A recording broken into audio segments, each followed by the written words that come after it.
Over to you, Mr. Mohanka. Thank you. Professor Philip Kotler, S.C. Johnson, Distinguished Professor of International Marketing, Emeritus at the Kellogg School of Management, Northwestern University. Mr. Sarvesh Kumar, Chairman, Marketing and Retail Subcommittee, CI Eastern Region, and Chief of Corporate Communications, India and Southeast Asia, Tata Steel. Mr. Subhash Balar, Co-Chair, CI Marketing and Retail Subcommittee, and Vice President, Personal Wash Business, ITC Limited. Mr. Saikat Roy Chaudhary, Regional Director, CI Eastern Region. Mr. Piyush Gupta, Vice Chairman, West Bengal State Council. Ladies and gentlemen, a very good evening to you all, and a good morning to Professor Kotler. I take great pleasure in welcoming you all to the 19th edition of the Brand Conclave organized by CII. CII is celebrating its completion of 125 years this year. And at the 19th edition of the Brand Conclave, we are privileged to have Professor Philip Kotler conduct the masterclass. I take this opportunity on behalf of CII to extend a warm welcome to Professor Kotler. The CII Brand Conclave has historically been India's biggest brand management workshop that has had prominent speakers from across the world to address us in Calcutta over the past 18 years. The term branding has evolved over the years, and in today's times, if we were to disregard COVID for a moment, the speed with which technology is transforming our daily lives, the definition of branding has become truly dynamic in nature. Under these changed circumstances, it is critical to understand in detail what the future of marketing would look like, perhaps every day. The challenge is to stay ahead of such trends. Focus is fast shifting from archaic tools so as to ensure sustainable growth. It is imperative to find effective, scalable solutions in digital marketing tools. Ladies and gentlemen, we have amongst us the undisputed guru, Professor Kotler, a name that needs no introduction. All of us who have had any formal introduction to marketing would have been handed out a book authored by him for sure. We are indeed privileged to have him amongst us today, and as we learn the concepts of brand activism, how brands engage with a socio-political cause and are viewed as authentic by consumers, to understand theory-driven framework, to identify moderate, optimal incongruence between brand and cause as a boundary condition, showing how brand activists may strengthen outcomes in an increasingly crowded marketplace. So once again, ladies and gentlemen, please join me in welcoming Professor Kotler once again, and I wish this Brand Conclave a truly success. Thank you. Thank you very much, Mr. Mohanka. Moving on, may I request Mr. Sarvesh Kumar, Chairman, CII Marketing and Retail Subcommittee and Chief of Corporate Communications, India and South Asia, Tata Steel Limited, to please deliver the theme address and the introduction of the speaker. Thank you, Risha. Thank you, Risha. Thank you, Risha. Thank you, Risha. Thank you, Risha. Thank you, Risha.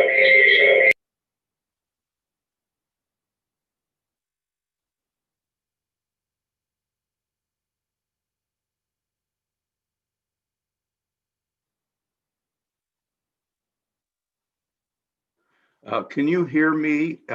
Aren't we getting an introduction, or should I introduce myself? Sorry. Professor Kotler, you're going to be getting an introduction. We're just having some technical issue with Mr. Kumar's audio. Can you hear me now? Yes, we can, Mr. Kumar. You may proceed. Sorry for the technical glitch. Professor Philip Kotler, S.C. Johnson, Distinguished Professor of International Marketing, the Kellogg School of Management, Northwestern University. Mr. Mehul Mohanka, Chairman, West Bengal State Council and Managing Director and Group CEO, Pega Industries Limited. Mr. Piyush Gupta, Vice Chairman, West Bengal State Council and Vice President, Marketing and Sales, Tata Steel. Subhash Balar, Co-Chairman, CII Marketing and Retail Subcommittee and Vice President, Personal Wash Business, ITC Limited. Mr. Saikat Roy Chaudhary, Regional Director, CII Eastern Region and Northeast. Distinguished guest, good evening to all. I sincerely hope that this day finds all of you in good health and spirit.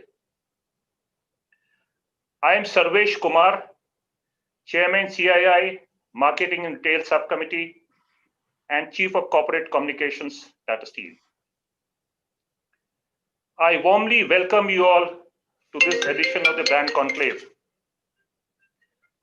As Mehul said, this is the 19th year we are hosting this Brand Conclave, and this event has truly become a look forward to event for people across India.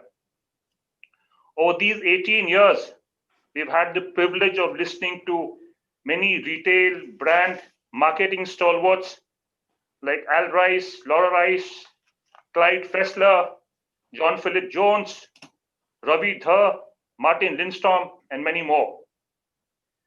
And our marketing, advertising student fraternity across the country have found these engagements very, very enriching. However, this year's conclave is different and momentous at the same time. It is different because first time we are having it on a virtual platform. And it's different because we have none other than Professor Philip Kotler gracing the occasion.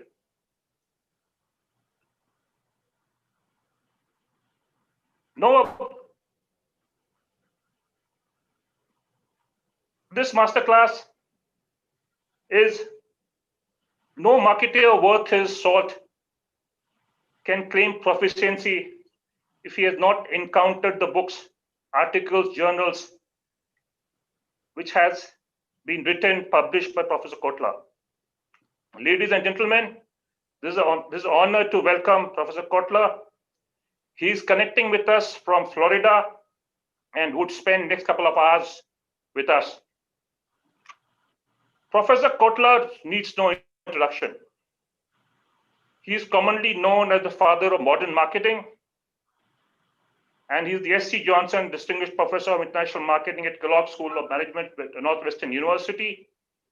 He has trained as an economist at the University of Chicago under the legendary Milton Friedman. He later did his PhD under guidance of Nobel laureate Paul Samuelson. Professor Kotler rose to the forefront of the field of marketing with his seminal book, Marketing Management. Ever since, the book has become the marketing Bible of MBA students across the globe. More than 4 decades over, and 14 editions of the book have been published, and his popularity has only grown. One of his biggest contributions to the field of marketing was in popularizing the idea of marketing mix, also known as the 4 Ps of marketing. He has received honorary degrees from 22 universities across the world. Professor Kotler has also published 80 books and 150 journals, including masterpieces like Confronting Capitalism, Democracy in Decline, and Advancing the Common Good. He has consulted with companies like IBM, Merck, GE, AT&T, Bank of America, Motorola, Ford, amongst others.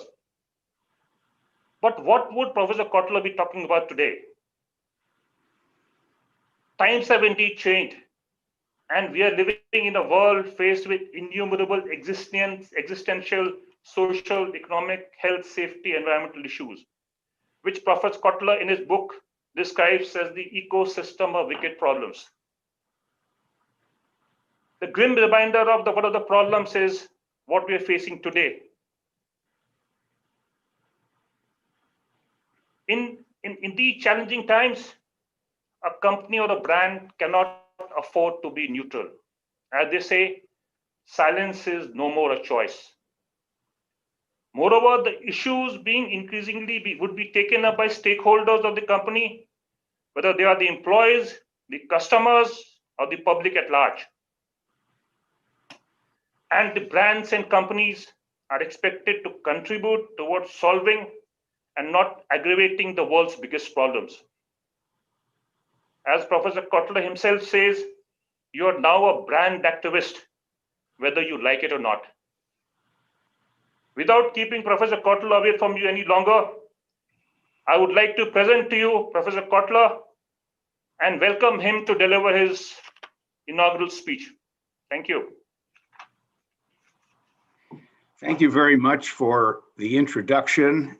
And I will take something like 10 or 15 minutes to introduce myself to you and describe my history in relation to India, which is quite extensive. And then I will, after we finish, we're going to continue the ceremony and then go to my talks on branding and on brand activism. First of all, I want to thank the Confederation of Indian Industry and also its Committee on Marketing and Retailing for inviting me to share ideas. And I know that the Confederation, working with government, the civil society, and so on, all together are aiming to make India greater than it is. You're a country that has so much potential.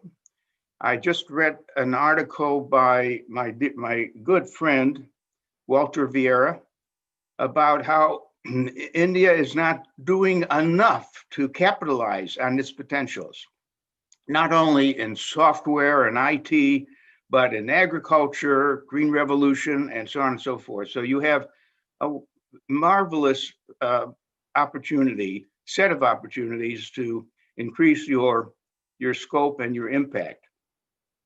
Now, a little about myself.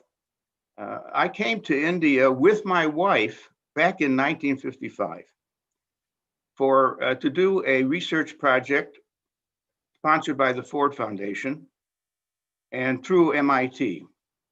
And my wife and I spent a whole year here, and we learned a great deal. We enjoyed very much being in 3 cities, mainly Bombay, which we now call Mumbai, and also Delhi, and also we were here for, well, we certainly were in Calcutta. Of course, we couldn't miss Jaipur, we couldn't miss Agra, and it was quite a mind-opening experience. And since that time, I've been back to India probably 4 to 6 times in sponsoring a 1-day conference or a 2-day conference on marketing. And I was very impressed with what was going on in the South as well as in the North, because my early experience was mostly in the northern part of India.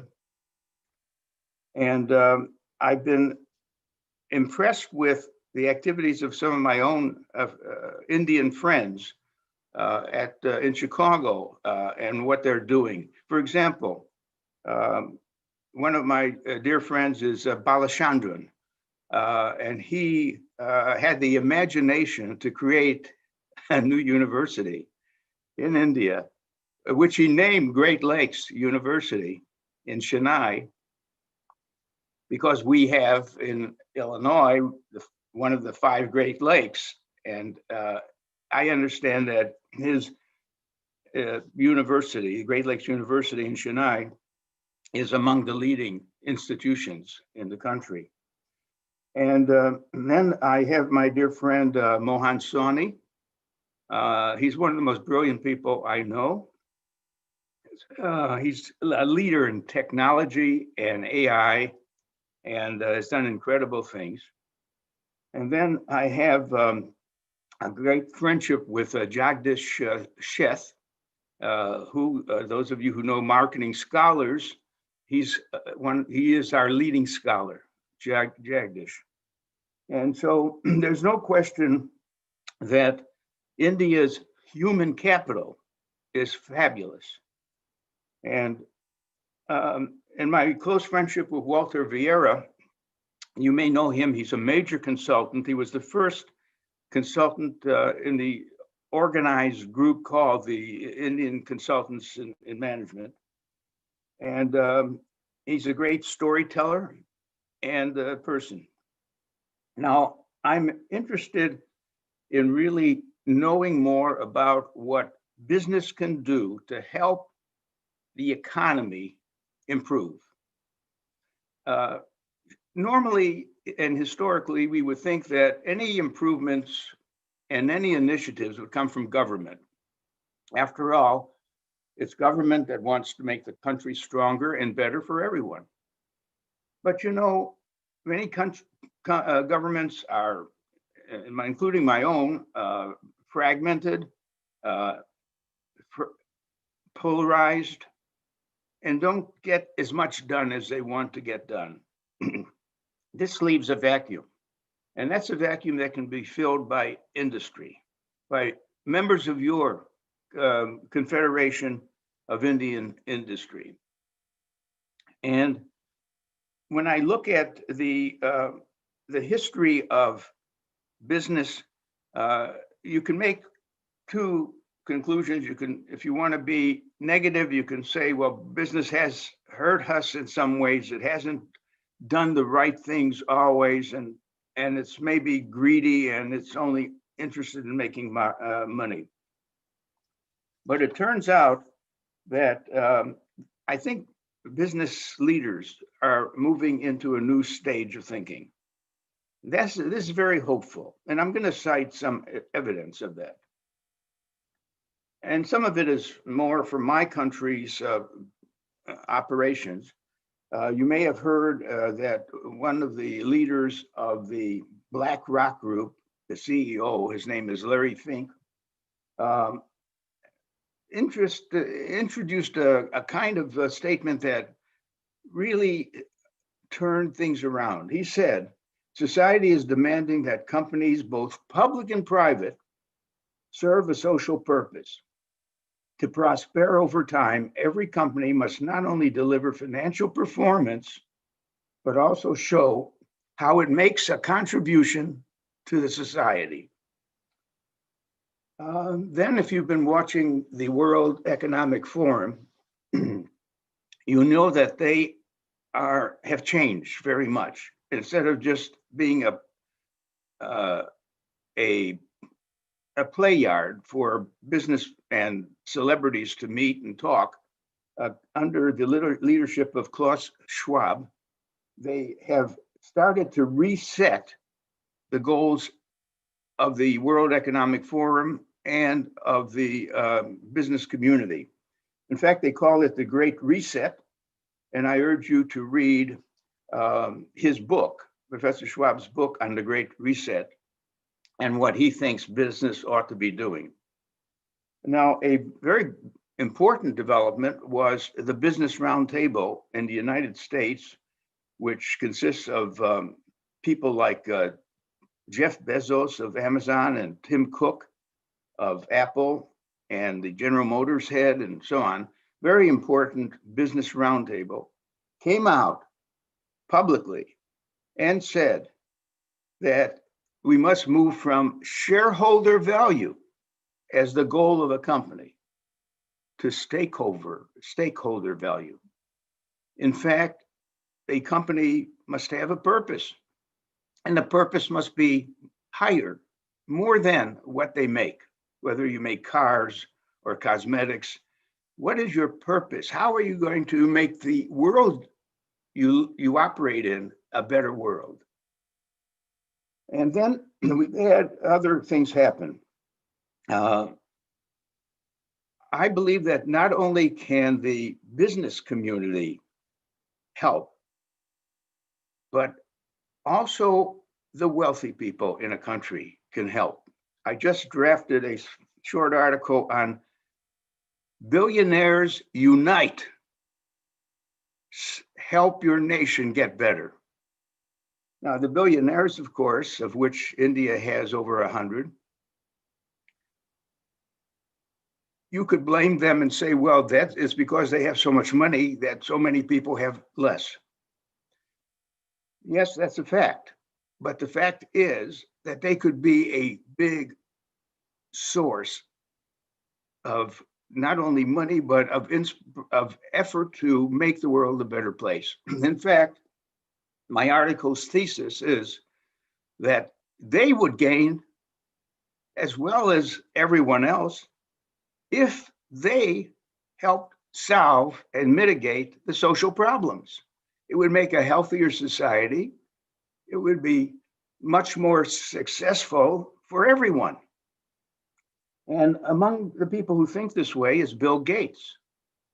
And Bill Gates and Melinda Gates and Warren Buffett, as you know, organized the Giving Pledge, asking and inviting billionaires to join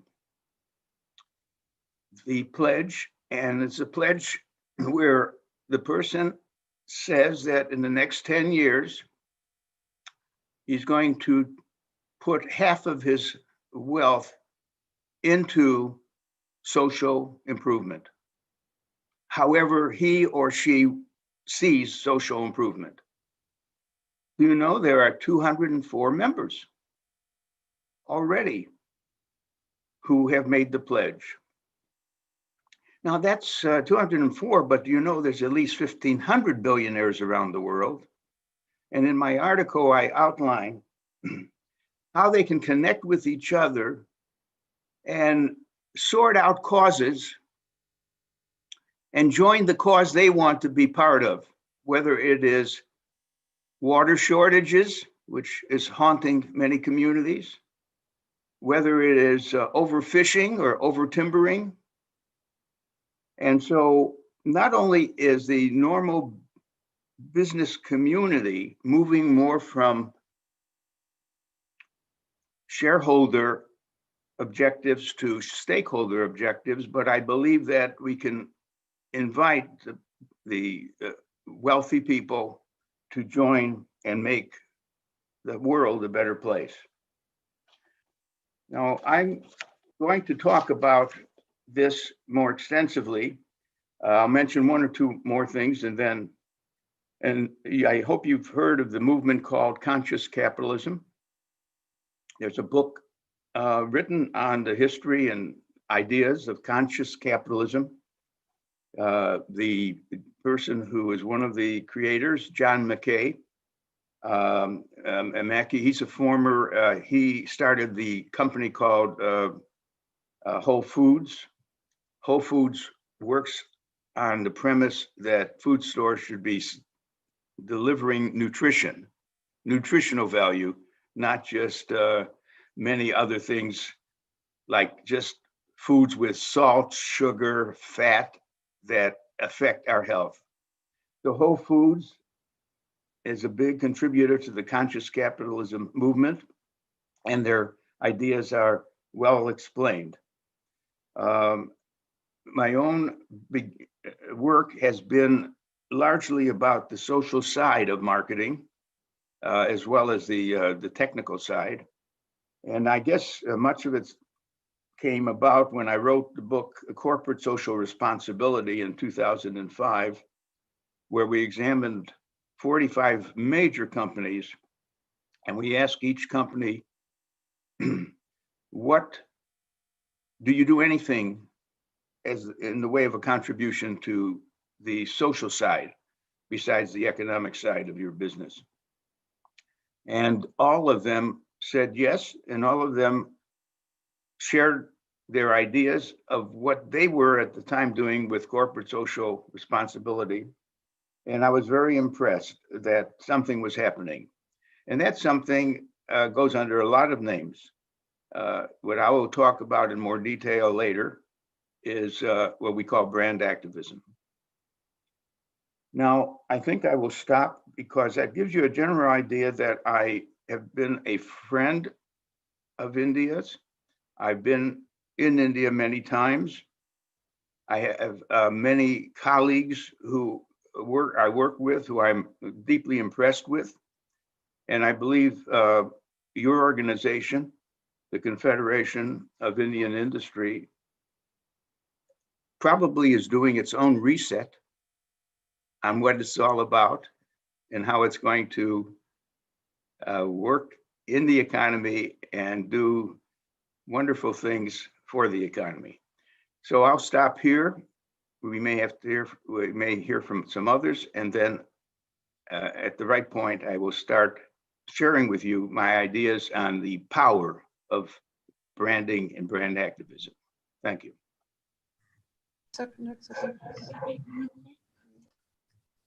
Thank you so very much, Professor Kotler. We have the next address and session sum up by Mr. Subhash Balat. He is the co-chairman of CII Marketing and Retail Subcommittee and the Vice President Personal Wash Business of ITC Limited. Over to you, sir. Yeah, I surely don't want to be coming in between all of you and the professor. So I'll just do a quick sum up of the inaugural session. Professor Philip Kotler, S.C. Johnson Distribution Professor of International Marketing at Cll School of Management, Northern University. Mr. Mehun Mohanka, Chairman, West Bengal State Council and Managing Director and Group CEO, Tega Industries. Mr. Sarvesh Kumar, Chairman, Marketing and Retail Subcommittee of CII of Eastern Region and Chief of Corporate Communications, India and Southeast Asia, Tata Steel. Mr. Saikat Roy Chaudhary, Regional Director, CII Eastern Region and Northeast. Distinguished guests, friends from the media. Ladies and gentlemen, a very good morning to Professor Kotler and a very good evening to all of you. On behalf of CII, firstly, I would like to thank Professor Kotler for the inaugural address and also joining us today for the 19th edition of Brand Conclave in Kolkata. Professor Philip Kotler needs no introduction, but he would be enriching us today on building great brands with a special focus on brand activism. In his address, Professor Kotler would deliberate on doing business with purpose, sustaining business, and seeking growth opportunities in the times of new normal. Professor would help analyze and understand the essential characteristics of strong brands and brands that take a stand. There's a shifting emphasis away from price and distribution to greater focus on meeting consumer needs through better services and product. We will see how we can also embark on this journey. In summary, the workshop will help you in building great brands, building brand fans, and also how to revive dying brands. We at CII are delighted to have one of the most sought out marketing and brand experts, iconic Professor Philip Kotler is among us today. I'm confident that the knowledge and experience he would share with us at the workshop would facilitate relevant discussions, and I'm sure you will all gain from this lively and informed interaction. I would also like to thank our sponsors, without whose support we would not have to make this initiative happen. I would like to thank ITC, HNGIL, Cucina, Tata Steel, JG Hosiery, Tega Industries, JIS Group in Educational Initiatives, The Park, The Excite, Elegant Steel, Senco, Woodlands Hospital, Berger, Malcolm, CESC, IndusNet Technologies, NMD Placement, Airtel, T-Board, Praxis Business School, BIBS, Quarto, Simayas, Sister Nivedita University, Titagar Wagons, Merrill Group, SNIB, IRIS, Advice Groups, Sellwell, and also supported by Young Indians, Calcutta and Siliguri chapter. I would also like to thank the CII Marketing and Retail Subcommittee headed by Mr. Sarvesh Kumar and the members for their invaluable contribution. I would like to thank the media also for their support. Last not the least, I would like to thank all the industry for being here today with us. It has always been a motivator for the organization organizing this brand conclave every year. The sport has been instrumental in making Brand Conclave a CII flagship, not just in Eastern India, but nationally. Thank you. Without much ado, we will now move to the masterclass. So let's hear from the guru itself. Ladies and gentlemen, Professor Philip Kotler for you. Thank you. Now the real question is to put my slides in front of you to share with you, and let's see how to do it. I have share screen, and Mr. the banker might be there because he has a set of my slides as well. Let me, I don't want to lose you, but here's what I'm going to do. So from the share screen, you can upload your slides. Yeah, but I have returned to the meeting. I have schedule. Do you have my slides? You have the set of my slides. Yes. Do you want us to upload those slides? Why don't you upload those slides and then I can continue. Sure. I'll do that. Give me 1 minute.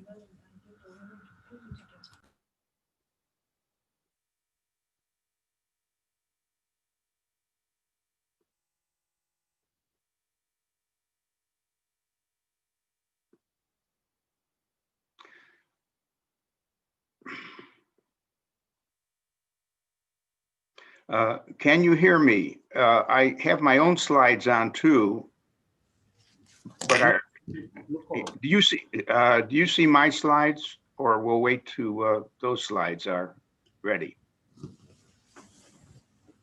So we are uploading. We can hear you. We're uploading your slides. Okay. Give me a moment, please.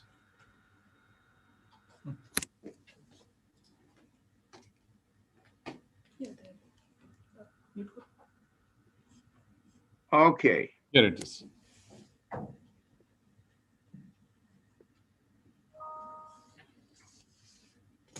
Sir, whenever it's required, you just tell next, then my colleague will take the slide to the next. Okay. This is just the opening, and I'm waving to you, a friendly gesture to say hello. One of my books is shown, Brand Activism, From Purpose to Action, and also one of my latest books called Marketing 4.0. But let's move further. Yeah, next slide, please. Okay, now here's the thing I'm going to do.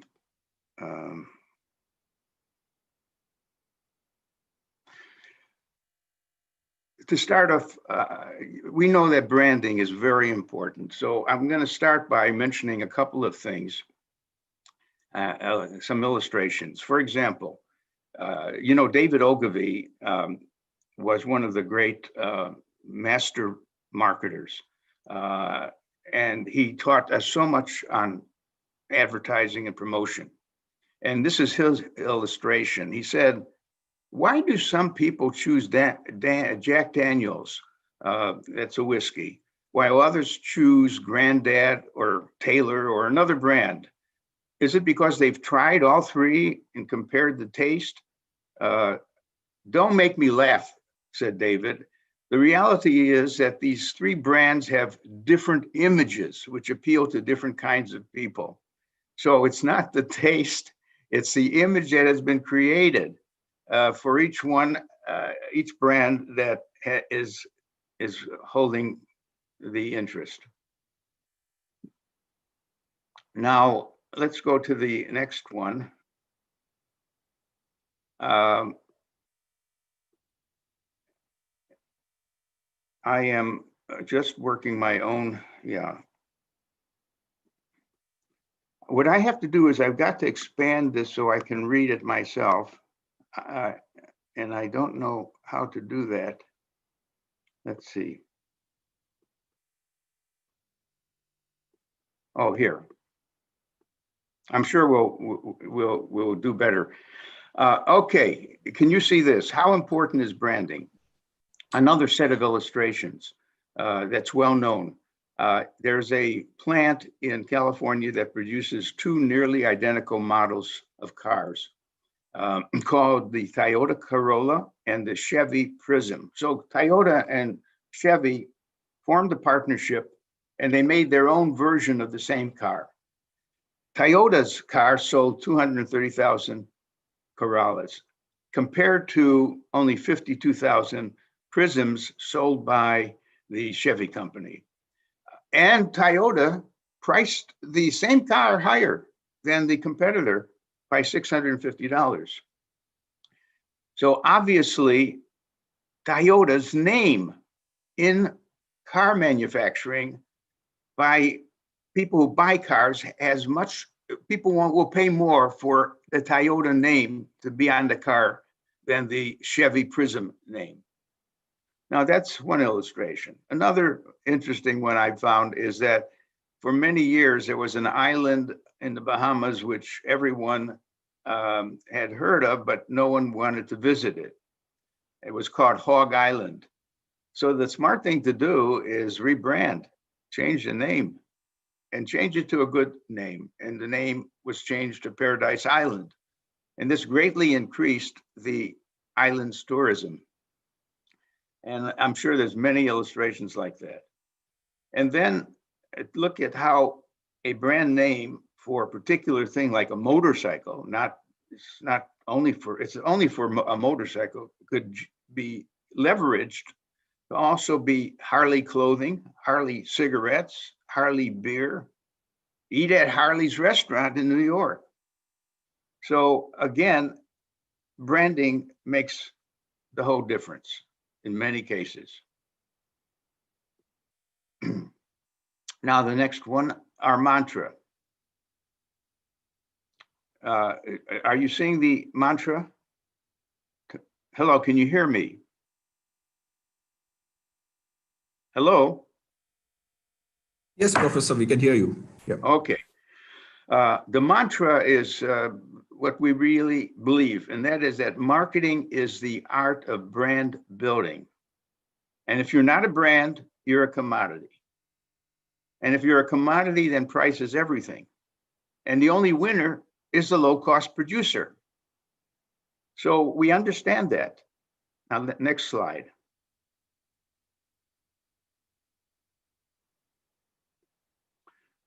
One question, many answers.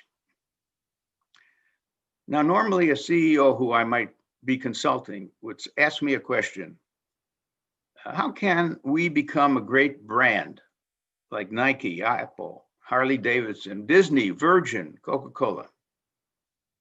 Now, I'm being asked the question, but I know that if he asked the question to several people, they would come up with different answers. One group, especially an advertising agency, would say, well, the secret of building a great brand is heavy advertising. If you are more of an engineer type, you'd say, well, the secret is to make the best quality product in the market. And others might say product innovation. It builds up your name as an innovator. Others say, well, if you could produce a very close relationship with the customer, make it very intimate and caring, that will build your brand. Give the best service, get more distribution, open more stores, many answers. And of course, the truth is that so much depends on the situation that brand is in and why it's in that situation and what its competitors are doing, that you're not going to get a single pointed answer. It's not going to be a single phrase. It's going to be a marketing plan. But this question is of interest to everyone, including those in the audience. Each of you have a brand or a set of brands, and have you thought much about them? Are you satisfied with the ranking of your brand? What are you doing to build your brand better? Let's move on. The questions we're going to seek to answer: how important is branding? How do you develop a brand concept? How do you promote it? How do you make the brand stronger? Can you stretch your brand to cover like Harley did? Can you revitalize your brand? Can you assess your brand's performance? And what are the most frequent causes of brand failure? So we're going to cover those, and those are very big questions. Now, I would go to this next slide, and it's about coffee. And it's about the cost of coffee, because I want to show you what branding does. Maybe this is a familiar illustration, but let's say coffee the coffee you use as pure coffee before you add water or anything else. Maybe it's 1 or 2 cents a cup. But then you put it into a package that's in the store and you pay so much to make a cup. And if it's going to be served maybe in a normal place, it will have a certain price, some store. But if Starbucks sells it to you, the price is even higher. So it can't be just the coffee being better. In fact, some people will say there's other companies competing with Starbucks whose coffee is even better. But Starbucks is Starbucks. Starbucks is more than just a maker of some coffee. It has created a relationship to customers where they trust Starbucks. They like what it does. It's their third home. The first home is their home where they live, and the second is the office where they work, and the third is Starbucks, where they are found from time to time, either sitting in Starbucks or buying some coffee from Starbucks. So clearly, marketing and branding is about increasing the kind of offer you're making around the product that you're producing. Next slide, please. So everything can be branded. Now, this comes as a surprise to a lot of people. They certainly know that consumer products can be branded. Vodka is vodka, by the way.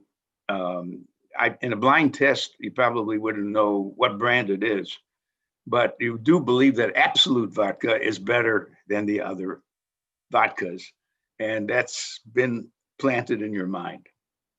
And so we accept that consumer products like Barbie dolls and BMWs and Kleenex and so on are branded. So are industrial products. The premium chip, the LaserJet HP, DuPont nylon. So fortunately, the B2B companies have taken to branding too. And service companies are not just like any other, Avis is a car rental company, but it has a place in your mind when you're renting a car. And so does Hertz, of course, and some of the other brands. So services, and you can see the illustrations, are branded. Retailers are branded. When you're in London, you want to stop at Marks and Spencer and try some of their suits or clothing, or boots for pharmaceuticals, and so on and so forth. And corporations, by the way, the name of the corporation itself is what you're investing in. We brand people. Madonna, Calvin Klein, Barbara Streisand are brands. In fact, there's a whole set of books now, Me the Brand, so to speak. What can I do to be a brand? Places. What can Birmingham, England do to have more share of tourism and conferences? Well, they grabbed the name Europe's meeting place. They knew that London is probably more of Europe's meeting place than Birmingham, but they were the ones who created the idea. It's Birmingham. But the main thing is you can even brand commodities.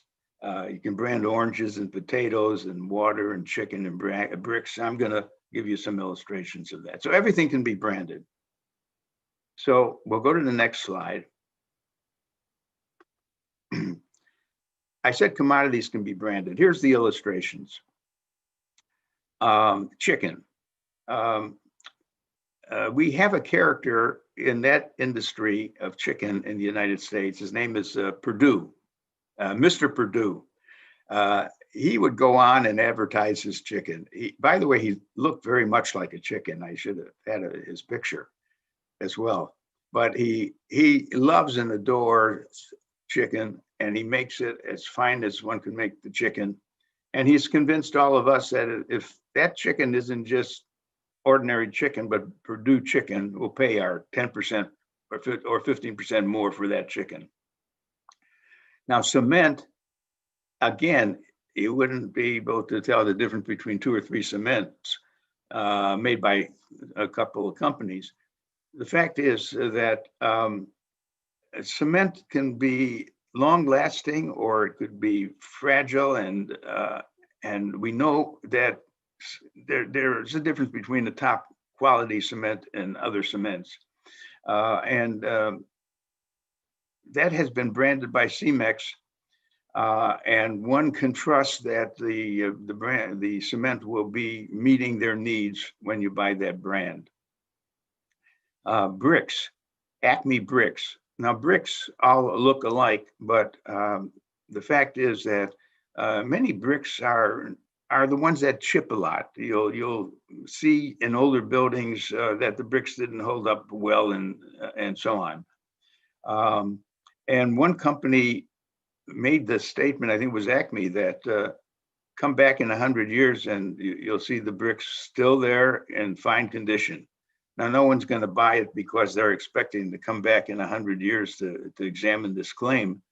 But the fact is they got a reputation for being the best source of buying bricks for your construction. So a friend of mine, Sam Hill, who wrote a book called The Brand Sand, says it is possible to brand sand, wheat, beef, bricks, metals, concrete, chemicals, corn, grits, bananas, apples, aspirin. All of them have been branded. Next slide, please. A company's balance sheet turns out to be a lie.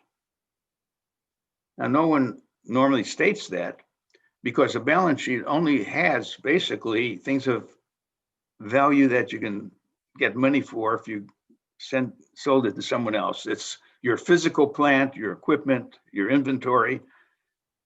But the intangible assets that really have built up your company's value are its employees and their quality, the customers you own and who are fans of your company, your partners, your channel partners, channel distribution partners, your suppliers, your intellectual capital, your brands.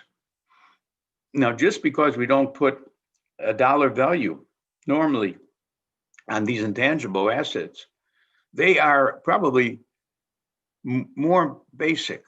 As a matter of fact, one company owner said that if he would be willing to give to sell all of his equipment and operations to another person, but not his brand name.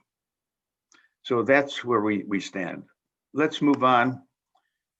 Everyone knows that there's a lot of work to be done when you're building your brand, starting, of course, with a name, which should have certain characteristics, hopefully short name, hopefully suggesting the brand, the product area, hopefully memorable, easy to remember, and unique, not to be mixed up with some other category, and pronounceable. A name is not enough. It would be good to have a slogan. It would be good to have a logo and typeface. Colors are very important for remembering. I mean, we always think of Caterpillar and the color yellow, and Kodak was the color yellow, and Fujifilm was the color green. Music might accompany the name. Theme lines, some theme, got milk.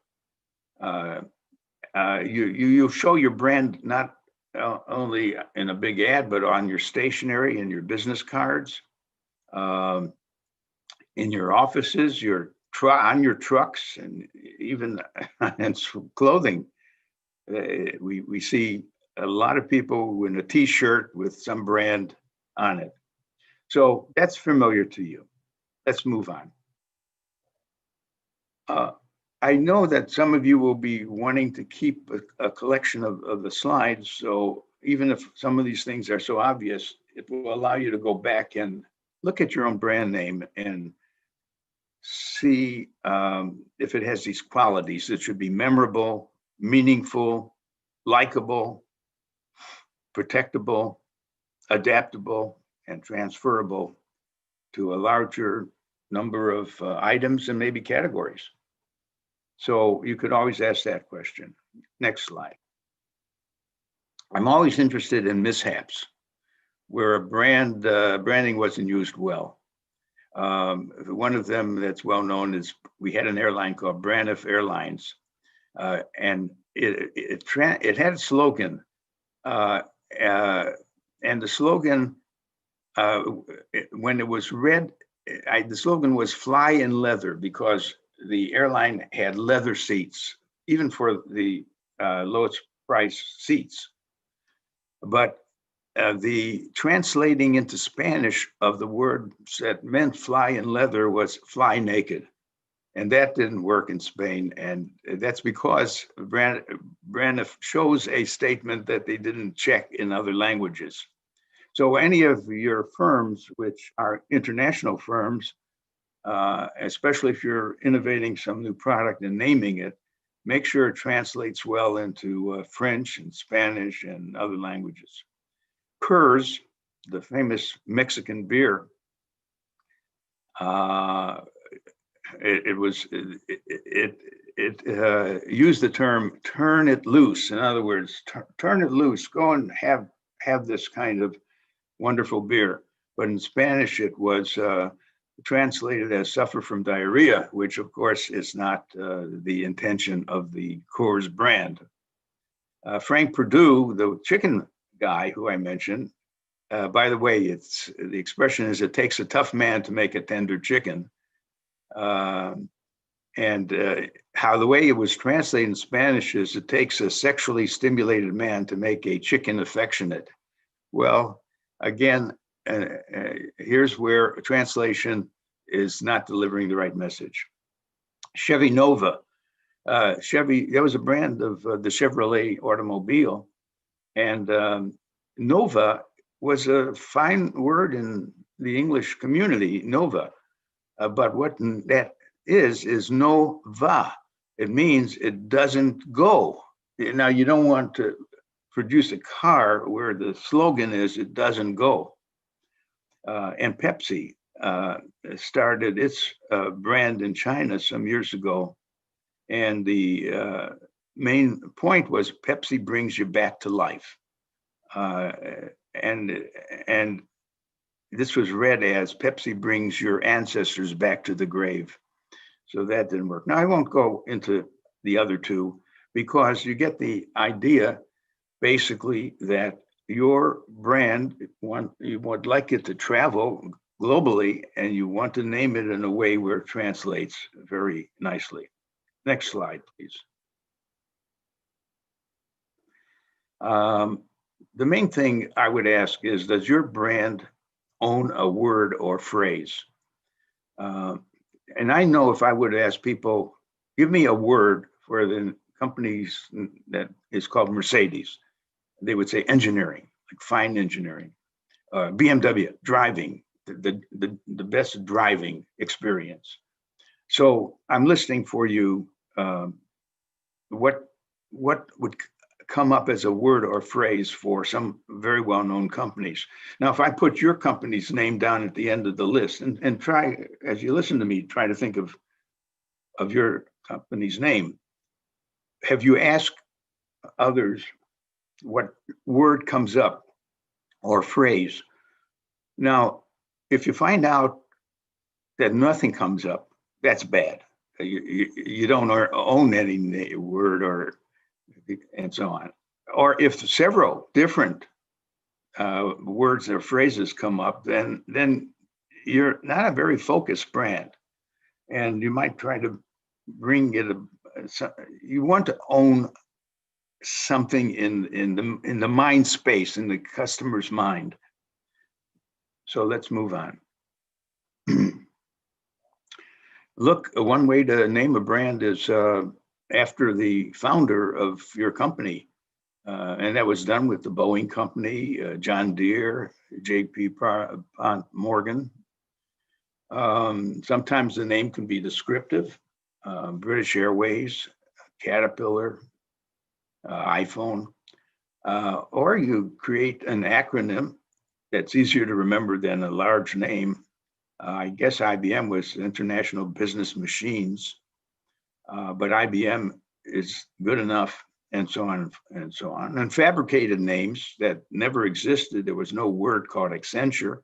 There's a word called accent, but Accenture, and so on. Or you could be smart and use a metaphor. Apple, wow, what a job Apple has done as a computer company.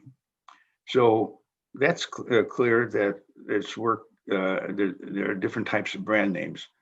Now, recognize that you want more than the name. So we call these slogans and so on. Nike, authentic athletic excellence. All three are very important. It's authentic. You're a sports person. You're buying something authentic if it has the name Nike. It's in the athletic class, and it's always made to be the best. And then they added "just do it," and then they dramatized it with a swoosh. Have you done that to your name? Have you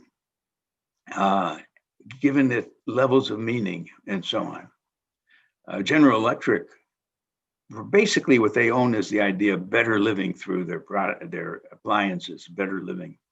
Now their slogan is imagination at work. Actually, they're replacing that too, but you can get the idea. So what do you think of these slogans? Be careful of the slogan that you start, because Ford chose the slogan, which is a good idea. Quality is number one job at Ford. However, some news was coming out of recalls where Ford automobiles were being recalled. So obviously quality is not number one if the car has to be recalled. And Holiday Inn made a big mistake. They never say your brand owns the idea, no surprises. So many things can go wrong in a hotel. And the client leaves the room and goes down to the front desk and says, hey, you say no surprises? Well, I had no towels in the room. So you give up. Holiday Inn gave that up very quickly. Lloyd's Bank wanted to stand out by saying the bank that likes to say yes, until so many customers of the bank asked for certain favors, and the company had to say, no, we can't make you that loan. We can't do it. So it's not really the bank that likes to say yes. So they dropped that. And Philips itself, the electronic company, had this meaningless kind of thing as a statement, from sand to chips. Now, those of us who are technical know what that means, because sand is actually the basis of glass and chips and so on, but it's not a benefit to us personally. I mean, it's just part of making the product. And they switched to Philips invents for you. Well, thank you for doing that, but is it something I need? Philips ended up with Let's Make Things Better, which was more neutral and shows that they are an innovator. They make things better and so on. So the point I'm making is choose a slogan. Don't just use your name, but test it and make sure you can back it too. Let's move to the next slide. So this summarizes some of what I've said. A brand must trigger words of association and depict the process sometimes. Sometimes someone says, well, I've never been to a McDonald's. Well, describe it as a process. You see a sign with the big M, you walk in and you stand in line. You know, you describe the process. That's sometimes of how a brand is pictured. And a great brand triggers emotions.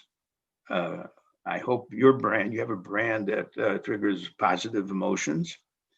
And it states a promise of value. You know what you're going, that Sony is going to deliver a very good quality product. And by the way, the ultimate brand builders are not just your words about your brand, but they're your employees who should be talking favorably about your product and your operations and so on. So basically, some technical things have come up in the branding world. And one was what I call brand dynamics pyramid. And I think you have a picture of it. I'm not sure. Do I see a picture of the brand dynamics pyramid? Go further. There you go. Okay, look, there's a funnel concept. We know that there's often a set of steps in which people become familiar with something. And you're not going to become familiar with something unless it has presence. It has a presence, it's advertised, it's talked about. But a presence simply means I might remember it, but the question is it relevant to my life and does it deliver something to my needs? Yes, hopefully. Is it a good performer? Is it one that, among many, that really does a good job of performing? Does it give me a special advantage over the brands used by other people? Do I like it so much that I feel bonded with it, and I would really miss it if it disappeared from my availability? So this puts together some words that are levels of how much brand power you might have. Now, go to the next one, which did get a lot of attention over time. It's called the Brand Asset Evaluator model. And basically, it consisted of 4 things that make the brand valuable. One is that a strong brand has momentum, or you can call it energized differentiation. It's different. And it feels like it is powerful in delivering that difference. Secondly, it's relevant to your needs. And those 2 constitute what the model calls brand strength. Does your brand have strength? Yes, it does. It's got energized differentiation and relevance. Besides, does it have stature, a standing? Does it have esteem? And could people recite some things about the brand? Do they have a knowledge? Can they name 3 things about the brand or the company? Now, notice they're not all of equal importance. In other words, you may have a brand that everyone knows about and very few people use because it doesn't have energized differentiation. There's knowledge about the brand, but it doesn't have other things that are more important. And then you should always check on the esteem. Esteem may be high for a new brand that was successful, but over time, esteem might become less and less, and you have to do things to re-energize that brand. Now, if you go to the next slide, this is a slide that simply explains more carefully the Young and Rubicon model of brand strength. That's what I just showed you about. Notice there were some conclusions at the bottom. It says a brand that has high knowledge and low likability is a troubled brand. So knowledge is not the answer alone. A brand that has high likability and low knowledge has high advertising potential. I mean, a few people are using it and loving it, but why only a few people? Can't you spread the word around and get them hopefully to, the best advertisement comes from a satisfied customer of that brand. an advocate, a brand advocate, a brand enthusiast. I hope every company, including your own, has some brand enthusiasts who are the best promoters you have, better than any advertising you're putting out.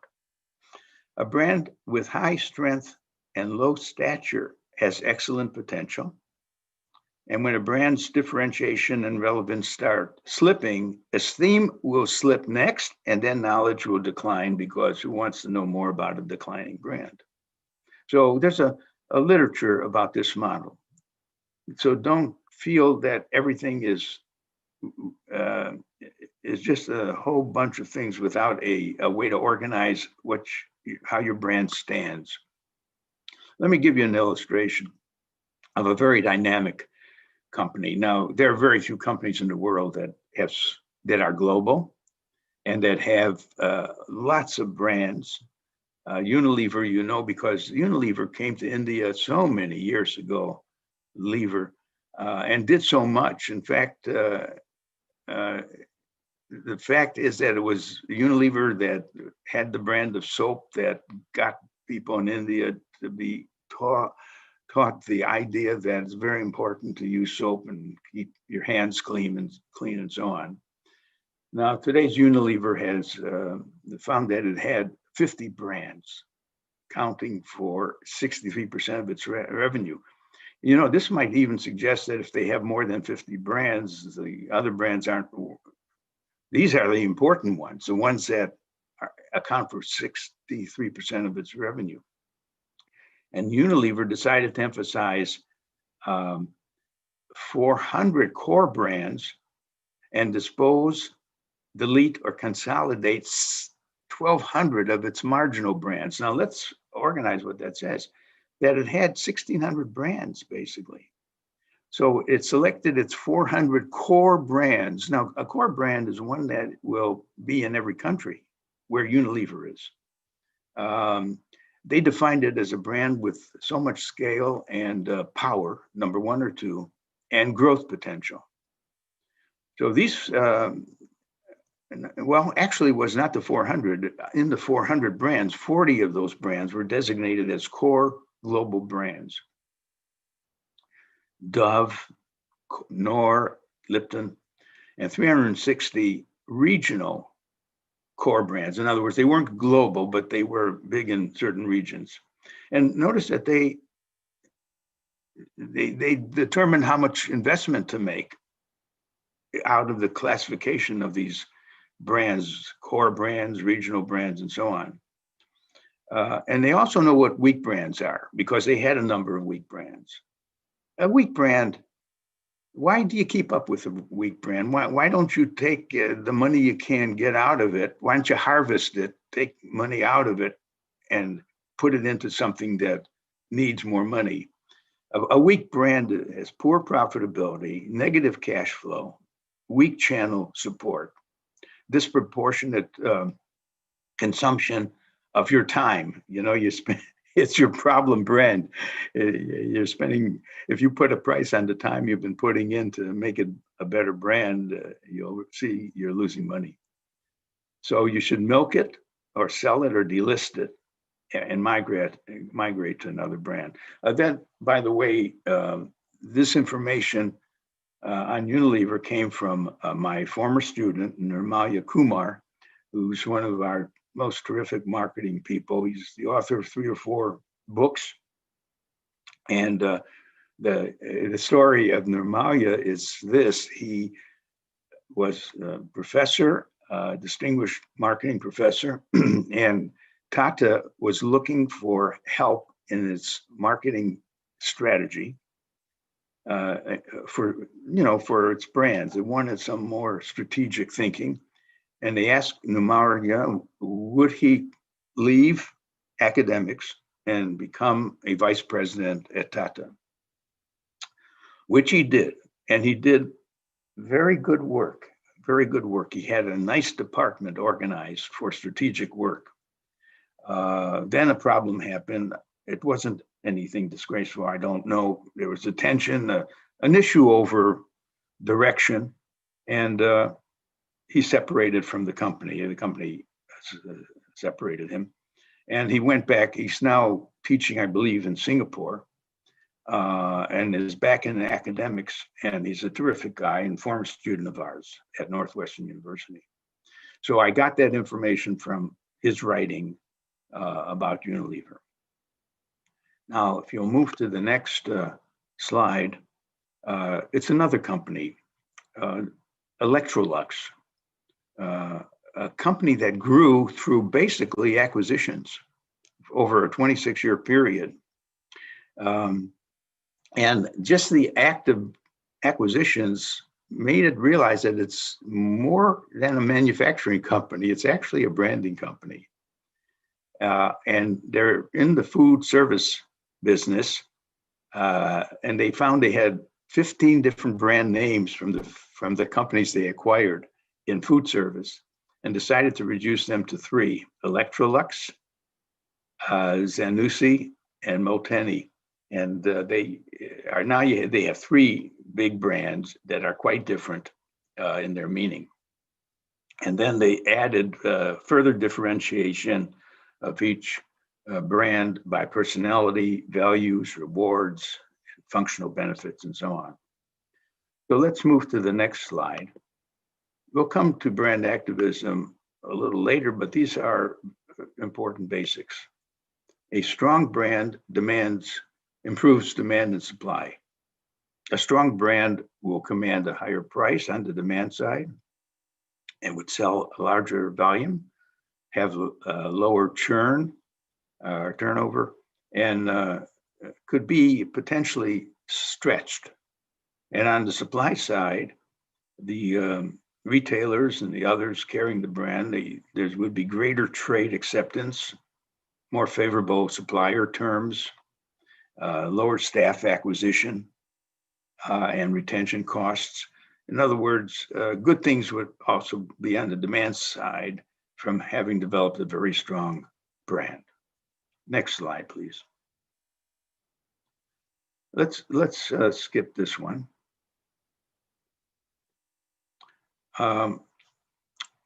You want your brand to own an attribute. Remember I said earlier, does your brand own any word or phrase? And suppose you have one of your brands, you would like to suggest it's innovative, because something about the charm of being an innovative brand, you have to express it. Now, you can claim it in your advertising. You can say, oh, the innovative brand of ours. But at the corporate level, it should be it really means that to call it innovative, it really means that your company puts a lot of value on innovation. And in fact, you do your hiring and training and rewarding partly based on the performance of innovation by people in your firm. And, and you define each person's responsibility to sort of deliver an impression of being an innovative thinker, whether you're an accounts clerk or a salesperson or a driver and so on. Okay, so the point is well made that if you have a term you want to manifest about your brand, like innovativeness, there's much work to be done. Same thing as if instead you wanted the brand to be suggesting caring, a brand that cares about the customers and so on. That caring isn't enough to claim. You got to have your supervisors and receptionists and your IT manager and salesperson, all of them expressing caring, or it will be inauthentic if you're only claiming it. Next slide, please.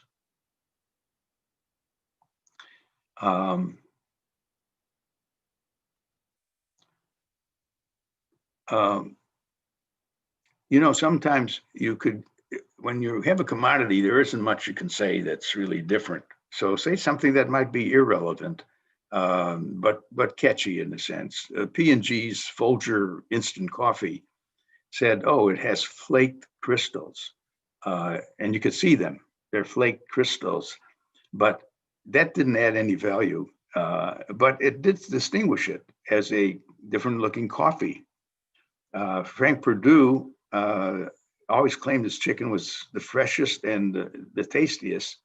And he even wanted it to express it. He made sure that the yellow flesh, the flesh looked yellow, because in the popular mind, a more nutritious chicken would have a yellow look to it. And Alberta Culver made a shampoo and used the metaphor of silk, so that when the woman is using that shampoo, she feels that she's put silk on her hair and so on. In fact, there's no silk, of course, but the image of silk is a halo, has a halo image. Moving on.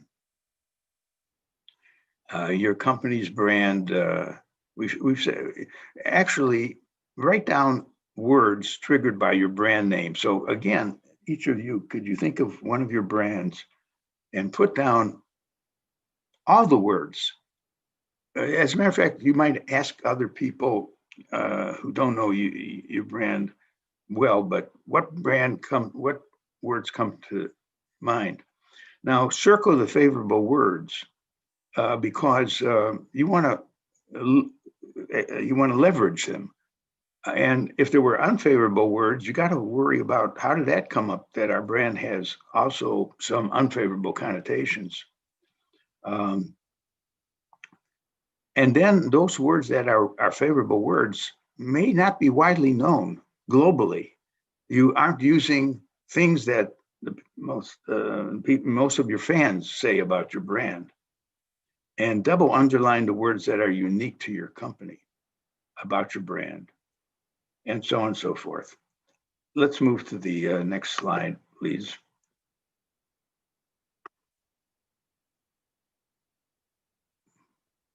Now, your tools are many in promoting your brand. You know this, for marketing anything, all of these trade shows, your causes, your clubs you might have formed. You might have formed what we might call a brand community. So I won't go through these, but it's to refresh you about the fact that your brand message is delivered in many media,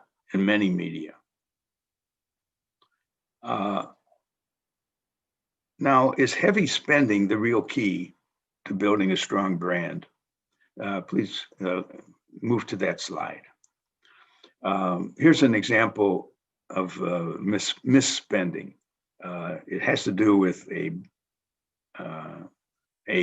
online brand called pets.com. In other words, the idea was that many people own pets and they should go to pets.com for help. So in launching pets.com, they hired a top flight advertising agency and created a highly recognized brand icon. And I didn't mention that before, but sure, if you can have a sock puppet or some icon, some spokesperson or spokes object, and so on. So they created that, and they spent $2 million on the Super Bowl and much money on the Macy's Thanksgiving Day parade, which we just had in our own Thanksgiving a few days ago. And they developed their own line of merchandise. In other words, they were going to not only help you manage your pets, but you could buy merchandise from them. Although this created plenty of buzz. See, you can create a lot of buzz. They ended up shutting their doors and quitting on that brand because all that money didn't earn a dime. So it would seem to me that they probably failed at pre-testing. In other words, they thought they had a great idea and it only needed lots of money, but they would have learned through pre-tests that people weren't going to pay much attention to that online brand. Next strategy, next one. This slide is about 3 companies that go beyond just making a product that is a good product. It makes you think that you should not only develop purchase value for your customer, that the customer is getting value from purchasing it, but you're wanting to supply additional things they could do with the brand. Nestle, of course, they sell baby food and other things. But you know, since babies are important to their business, they want to help mothers know more. And they've established a free phone line, so they can be phoned about any other problem, not just baby food, any baby problem, and answer it. And they know that a lot of people do travel with their kids, with their babies too. And they had made places in France, I believe, they called them nest stops, like Nestle stops, where if you're driving and you want a bathroom and you have a baby with you and so on, they'll be helpful. So basically, they're going beyond just selling baby food. We have a Cadillac company. Cadillac is one of the top brands in the United States, and it sells a very good car. But when you buy it, you're going to get free car washing whenever you want to come for service. And you can call them night or day if there's some problem that came up with your Cadillac, that you lost the key, the car has stalled, but you can call them night or day.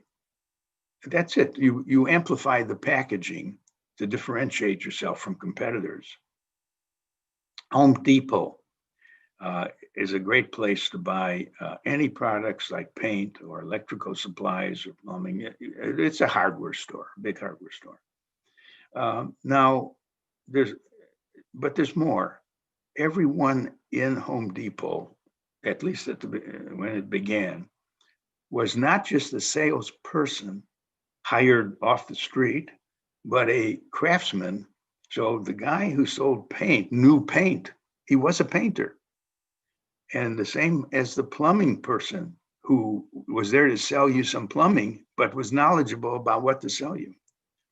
And they offered free kitchen remodeling services and even courses on how to paint, how to fix faucets and so on. So we know that you've got to amplify the benefits that come with the product that you're selling to show that you care about the customer's use of the product and its potential. Next slide. A lot of work is being done on the idea of narrative branding. And what does that mean, narrative branding? Namely that your brand tells a story. And you're actually collecting compelling brand stories. You remember that branding has been identified increasingly as the ability to tell stories well. Let me give you an example of what we call primal branding. The Apple company. Change the slide to primal branding, please.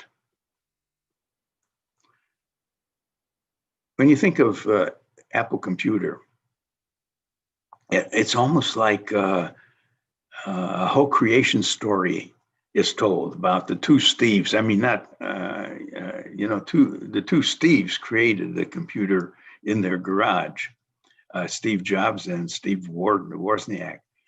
And they have a creed, think different.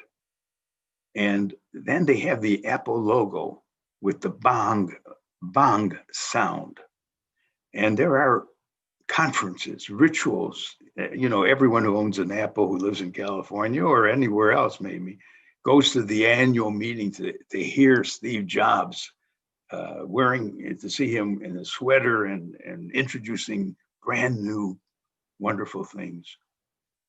There are rituals. And then there's a group they are not. This is the group that are not part of the Apple world. They're the non-believers, the pagans, the IBM users, those who aren't using Apples.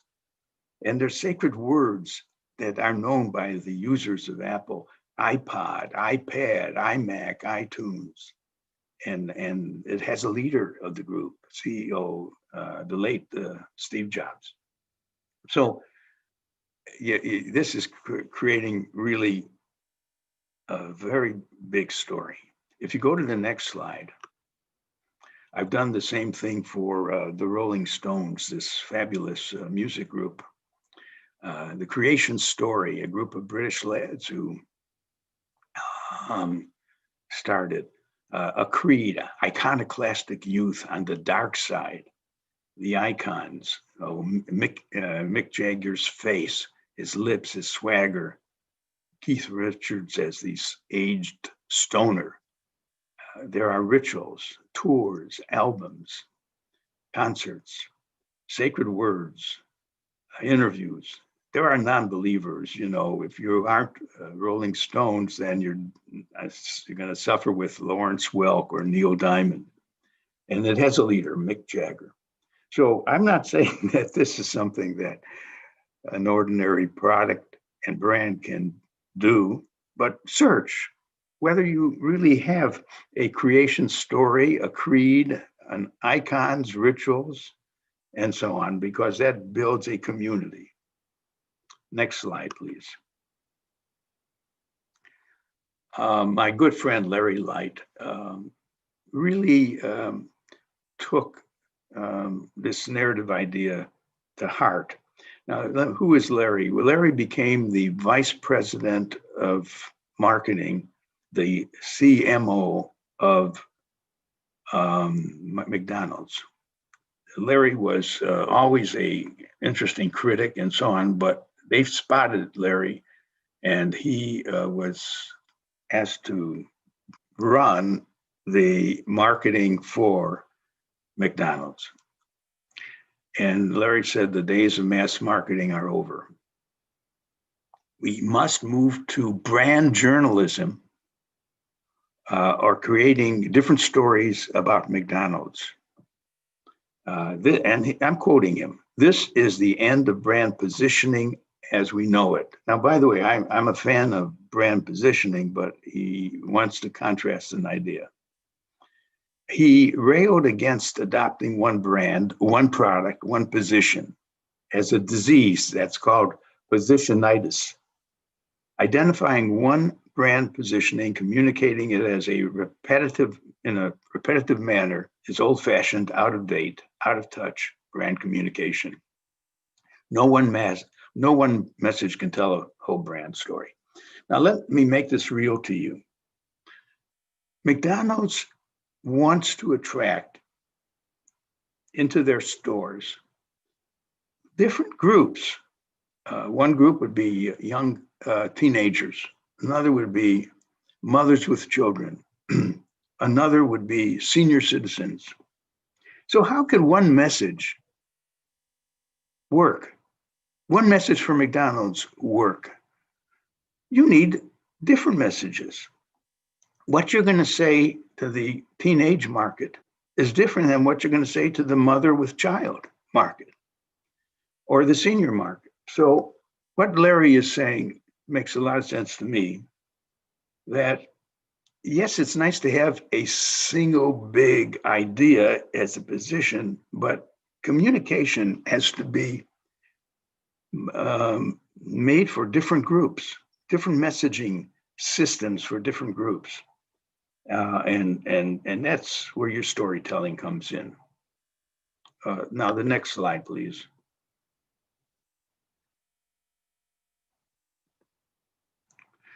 It's interesting, when I talk to an advertising agency, I get a different message about how you build a brand than when I talk to Kevin Clancy.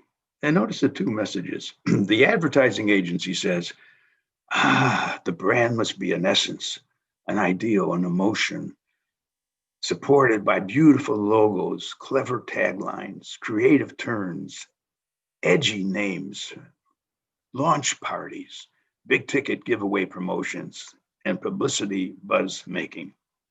And by the way, I have nothing against this. This is really good stuff. I'm glad that the ad agency has all the tools to put together this kind of excitement.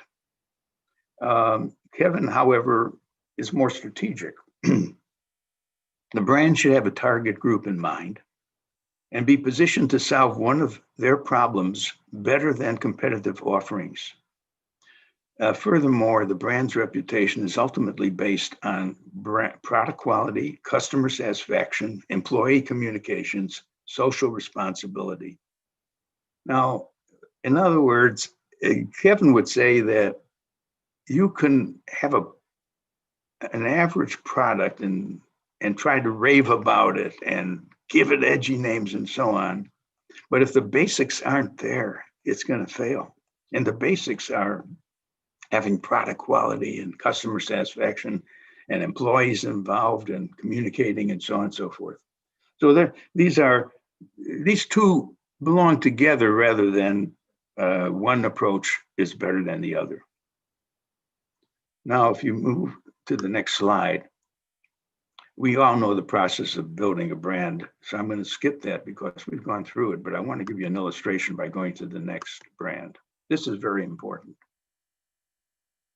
I've analyzed Starbucks and its success around the world. And this model could be used by any brand that wants to be global or even regional or local. It starts with a brand mantra at the very center. And the way Starbucks defines its mantra is what they're giving, they're creating an experience. You know, you might say, no, they're trying to deliver good coffee. No, it's deliver rich, rewarding coffee experience. Okay. Now, a lot of companies may say that's their mantra too. Competitors could say that. But it's important, therefore, to go to the next level. Does Starbucks have points of difference from its competitors? And hopefully it has also points of parity. In other words, you must do at least what the other competitors are doing, that the product is fairly priced and responsible, but you need some points of difference. And if you analyze this brand, there's several things that I mentioned in that circle that make Starbucks different. Now, it can be different in these ways, but are these substantial differences? Are there any substantiators that confirm that these differences work? Well, if you go into their history, they spent 24 hours in training their people, their baristas, the ones who serve coffee. They give their baristas stock options in the company. In other words, they're paid people, but they also might have an option to buy some stock, maybe at a special price in working for Starbucks. They can prove that their water is triple filtrated 3 times to be pure water, and so on and so forth. So that's another level. In other words, it's one thing to name your points of difference, it's another to substantiate that you're doing the things you claim. And at the biggest circle, you reflect as a brand a set of values, a personality, and have a good character. And you do it through executional properties and visual identity. So basically, you must take your brand, make sure that you have a mantra, and that you match your competitors with the things that are important parity questions, but that you do have points of difference. You can substantiate your superiority. And in fact, you've endowed your product with values, personality, and character. And so I use this analysis as a way to explain how one particular successful brand, Starbucks, has done the job well. Next slide, please. So your job, to the extent you do any positioning, you're working on this. brand X, your brand, is better than name some other brands for that target market, which you define, and for that target need, because it offers, and now you list your strategic advantages with the result that this is your key value proposition. So out of your positioning statement comes your value proposition. Okay, that being said, let's go to the next slide. And if we stay with McDonald's for a moment, we should be able to list for whatever our brand is, its attributes, its benefits, its values, its culture, personality, and who it's for. And maybe different messages for the different groups it's for. Now, I'm talking a lot about consumer branding. Let's go to B2B.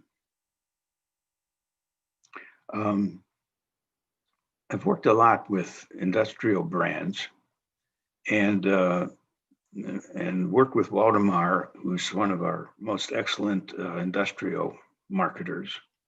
And we wrote a book on the great B2B brand stories. In other words, we worried that many B2B customers may not believe so much in branding. They do have a company name, of course, DuPont. Isn't that enough? No, we taught DuPont that to actually brand each of their offerings with a different name. There's an offering that they could make sure that if you buy a sofa, it has on the sofa that kind of chemical that will prevent coffee from ruining that spills on your sofa, from ruining your sofa. And they had to give a name to that. They're into naming. DuPont is someone to study for B2B branding. Siemens does a good job, Bosch, General Electric. And so you see the list. So if even Tata Steel is listed, and Tata is doing a fabulous job in giving names to the different steel products that it makes. So please, if you're a B2B, look at this book for stories about the branding work done by these companies. Now, there's a special problem that you'll see in the next slide, and that is what we call ingredients. Now, it's one thing for us to see a physical brand, but what if you're an ingredient that goes into a brand and gets lost in that brand? How do you make sure that customers want to buy the product that has incorporated your brand? A best example is computer chips. You have a computer. Each one of you has your own computer. You assume that it has a good chip because it works. In fact, you assume that it's an Intel inside. Now, you've never taken your computer apart, so you're trusting that Intel is inside. In fact, when this all started, and someone would go into a store like Best Buy to buy a computer, they would say, convince me that it has the Intel chip. So that's a great example of how something that's hidden in and within the product becomes an additional argument for buying that product. And I list Teflon is important. I mean, buying not only cooking utensils, I mean, pots and pans, but it should have Teflon. And a soft drink that is for people who are diet conscious has NutraSweet. And carpets are protected with DuPont's Stain Master. So one you have pictures of all kinds of ingredients that have been made visible through good marketing, and they become an excuse for buying that brand. Now we'll move to the next slide, which is related to ingredient branding. because it says there's 3 marketing jobs to be done. You not only, if you're the ingredient maker, you must get the original equipment manufacturer to use your ingredient because there's competitor ingredients. So you're doing first level marketing. But then the original equipment manufacturer must explain to the distributors and the retailers that, oh, this has Intel chip inside. So we've got to train the distributors. And then we've got to train at the 3rd level, the end user to ask for whether Intel is inside the computer. So ingredient branding is a multi-level job, 3 levels. Let's move on. If I'm asked, is that B2B company running its brand as well? We could ask a lot of their customers. Buyers, do the buyers know a lot about these companies beyond the character of their products? Do they know that they're buying from a company? Do they know its positioning and its value propositions? Do they have an emotional feeling toward that company? Favorable emotions. And do they see that B2B company as having a brand strategy? And does the company have a chief marketing officer or a chief branding officer? That would be a sign that the B2B has made marketing and branding serious. And the brand managed company, if they attract the level of brand equity, in other words, they have key indicators of whether their brand is getting stronger or unfortunately getting weaker, then it's running a company with a brand being the key. Let's go to the next slide. There are 2 different people who've come up with the shortest formulas on what makes a strong brand. Peter Doyle, the late Peter Doyle, said a strong brand would be the result of a multiplication of 3 things: strong product benefits, a distinct identity, and an emotional impact. So you could have any one of these 3. Oh, we got strong product benefits. But if it's not distinctive and if it's not emotional, it's not enough. And Doug Hall, who worked for P&G and was a physicist, by the way, he said, we check on a brand being strong because it has an overt benefit. Any user could recite the main benefit. And it's believed in. The customers believe this is being delivered. And there's a dramatic difference in the brand. And so basically, those are short formulas that you might apply. Let me take a case or 2 just because they're interesting. I love a company called Progressive Insurance. They're thinking much more individually than broadly. Here's a guy on the left who says, I don't drive a lot of miles because I'm a student probably, but I'm a safe driver, and I don't drive late at night when accidents are likely to happen. Shouldn't I pay less for car insurance than another person? Now, no, many insurance companies would say, no, they can't check on who validly has this history. There's one price for everyone. But, if Progressive thinks carefully about that, what can we do for people who don't use the car that much and are less likely to have an accident? If we can identify them, we should give them a lower rate. And the same is true of this other woman. She says, I want an easier way to see how I can meet my insurance needs at a great price. Well, the company Progressive does a good job of helping her define her insurance needs. They would ask her to fill out a questionnaire about the likelihood of different things happening, and they would customize a price for her. So Progressive is in the business of much more individuation and personalization in selling its insurance. Next slide. I love the idea that when you're really successful with a brand, you have built a brand community. Now, Harley Davidson, of course, is an example of that. By the way, they call these people Harley Owner Group, Hogs. Hogs is a funny word, but that's what it stands for. I mean, these guys proudly say, I'm a hog. 250,000 members. I don't know if being a member is by just listing yourself as wanting to be a member, or you pay for membership in Harley. And they have chapters. And the chapters are even distinguished by a chapter of Vietnam veterans, a chapter of lesbians, born-again Christians.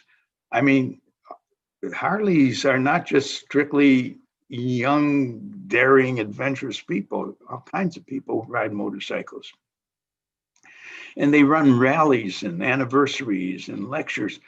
I mean, study Harley if you want to build a brand community. Now, you know, others have done that too. Saturn, Porsche, BMW, Apple has done it. IKEA does it. Some of them can do much more than they've done with it. Notice there's something called the Body Shop. That's been an interesting shop, and you haven't seen it in India. But this fabulous woman really meant it's a shop for skincare products. She calls it the Body Shop. When she started the company, the first store was next to a funeral home. And people, the newspapers said, what is this body shop that just located next to a funeral parlor? But anyways, she believed very much in selling more than skincare products. She sold causes. She would be the original brand activist if we were to name someone as the origination of brand activism. She said she doesn't want you to buy her skincare products if you don't care about the environment. In fact, she would organize walks in the interest of improving the environment. She would say, don't buy anything from Shell Oil Company. And her followers would pay attention to that. Don't do anything that had resulted in the killing of whales. So she was a cause organization from the beginning. And her stores had not only all of her skincare products, but many pamphlets on good causes. So that's building a brand community, a set of followers who want to be brand activists. Let's move to the next slide. Yeah, each company has a character, and you've got to ask your people, your users, what they think your character is. Let's take words that come up when Caterpillar does this. And by the way, Caterpillar not only makes big machinery, there are cat jeans, sandals, sunglasses. They've it's a B2B company that decided to also be in the consumer marketplace with its name, Caterpillar or Cat. But from the point of view of the industrial side of Cat, the words that come up is hardworking, tough, resilient, determined, bold, rugged. So they've got a good set of words that maybe some of their competitors don't have, certainly. And there's a personality behind that. Let's look at the next slide. Well, everything communicates something about your brand. I mean, if you price it at $100, it sends a different image than you price it at $60.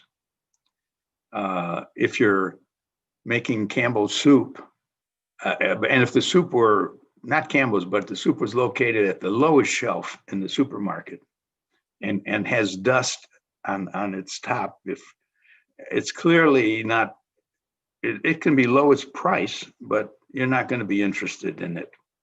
They put it at the lowest shelf because it's the least wanted. And you go into a hospital and the nurses' uniforms should be fresh and so on. You'd get a very different impression if this wasn't the case. So basically, everything communicates. Even your salesman comes in and you meet him someone meets him for the first time. I mean, it's a question for the salesman what he should look like in coming on an account call. So everything communicates. Next slide, please.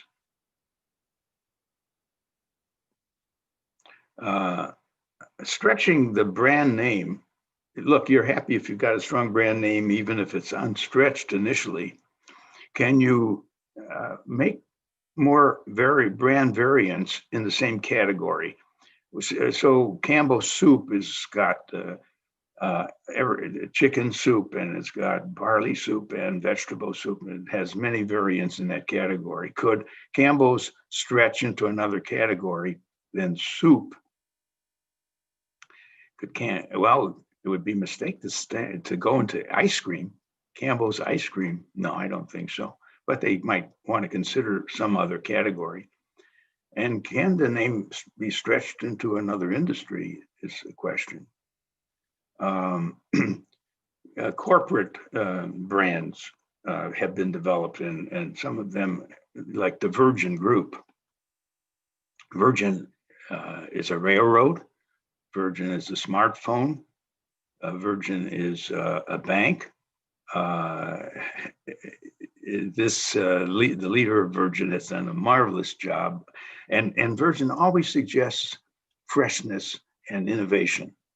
In other words, he doesn't go into another industry without bringing some new property, new benefit, some difference in the Virgin offering compared to the competitors' offerings. Now, a brand could be stretched up or down. If Marriott, good brand hotel name, invented a lower offering Courtyard for people who are more price conscious, but very clean and comfortable. And then even a lower one, they went down to Fairfield Inn, which is the least expensive, but it's done well for what people paid for. And so on. Now, a brand could be stretched up because Marriott itself has a hotel system and wanted to have something to compete with some of the great hotels and calls it Marriott Marquis and so on. So you can stretch up and down. Next slide, please.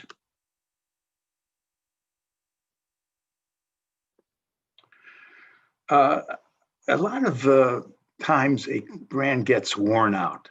It gets declining. We give it a name, a dowager brand, an old lady brand. Two things you can do. One is marketing mix modification.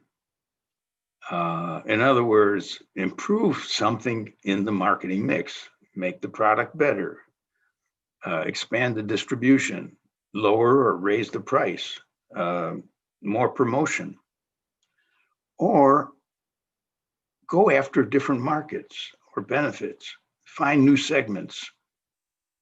I mean, if your brand has slowed down, maybe there are some segments that should be introduced to, new benefits, new occasions to use it. But the main thing is find out why you're losing share. There are old peer brands that you're competing with. There are new peer brands. Maybe the millennials didn't know about your old brand because it's a brand used by their parents and grandparents. Have you done something to refresh it for the millennial generation? And so on. Interview people who have stopped using your brand and find out why. And then for each group that has sort of wandered away from your brand, give them a counter logic or argument for going back to your brand. So in that article by two Northwestern people, Defending the Dowager, Communication Strategies for Declining Main Brands, it's a very good write-up. Now, I'd like you to move to the next slide. These are the attributes, according to Paul Temporal, of the world's most powerful brands. And I've stated all these things: emotional, storytelling, well-positioned, differentiated, value proposition is clear, relevant, multi-channel communications, high quality and value for money, and so on and so forth. You can check that list against your own brand. Next slide. There are measures of brand effectiveness, by the way. We can measure customer perceived value on a scale, customer satisfaction through interviews and so on. What percentage are highly satisfied, somewhat satisfied, not satisfied, or dissatisfied? The customer repeat purchase rate. But one that has become so interesting is called the Net Promotion Score, NPS. You can look in Wikipedia for a definition of Net Promotion Score. But what it is this. Do you think that you have any of your users so interested in your brand that when normal conversations come up about the things you sell, they are the first to excitedly tell others how good you are? Now, let me put some more meaning on that. Could you ask the question to one of your users, would you be comfortable telling others about our brand in a favorable, strong way? If they say, one answer they may give is, yes, I'd feel very comfortable. In fact, I've been doing it all the time. Whenever there's a chance, I just tell people, you make the best computer, or whatever it is. Well, that person should get a 10 in the scoring system. He's doing it. He's a net promoter. If he says, I like your brand so much, but I don't talk about it. I didn't think about it, but I'd be happy to mention it if it comes up. That's a 9, not a 10, but a 9. I would help him start talking about it. If he says, probably I would be bringing it up if it was in a conversation, and maybe he's an 8. Now, if you don't have any 10s, 9s, or 8s, you're not going to have a net promotion score at all. You may even have a lot of people who are attacking your brand. But the point is that there's a correlation between those companies who have high net promotion scores and have high profitability.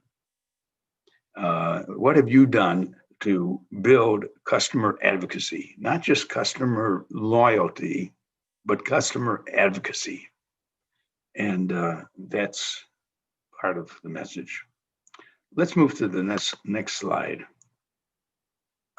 This one is really important because it's how do you manage a brand in the organization? Well, usually if you have a number of brands, you have a brand manager for each brand. Worry about the brand manager running the brand for his purpose of looking good, but maybe doing things to get more business, but they're not long-term steps you should be taking, they're short-term. He wants to become the manager of a bigger brand of yours. But in any case, in the big companies, it's usually a team, a brand team for an important brand, brand asset management teams. And the team has representation from the other functions as well as the marketing function. And the teams may report to a brand director's committee who reports in turn to a chief branding officer. So it's important to talk about how we organize these things. So let's move to the next slide.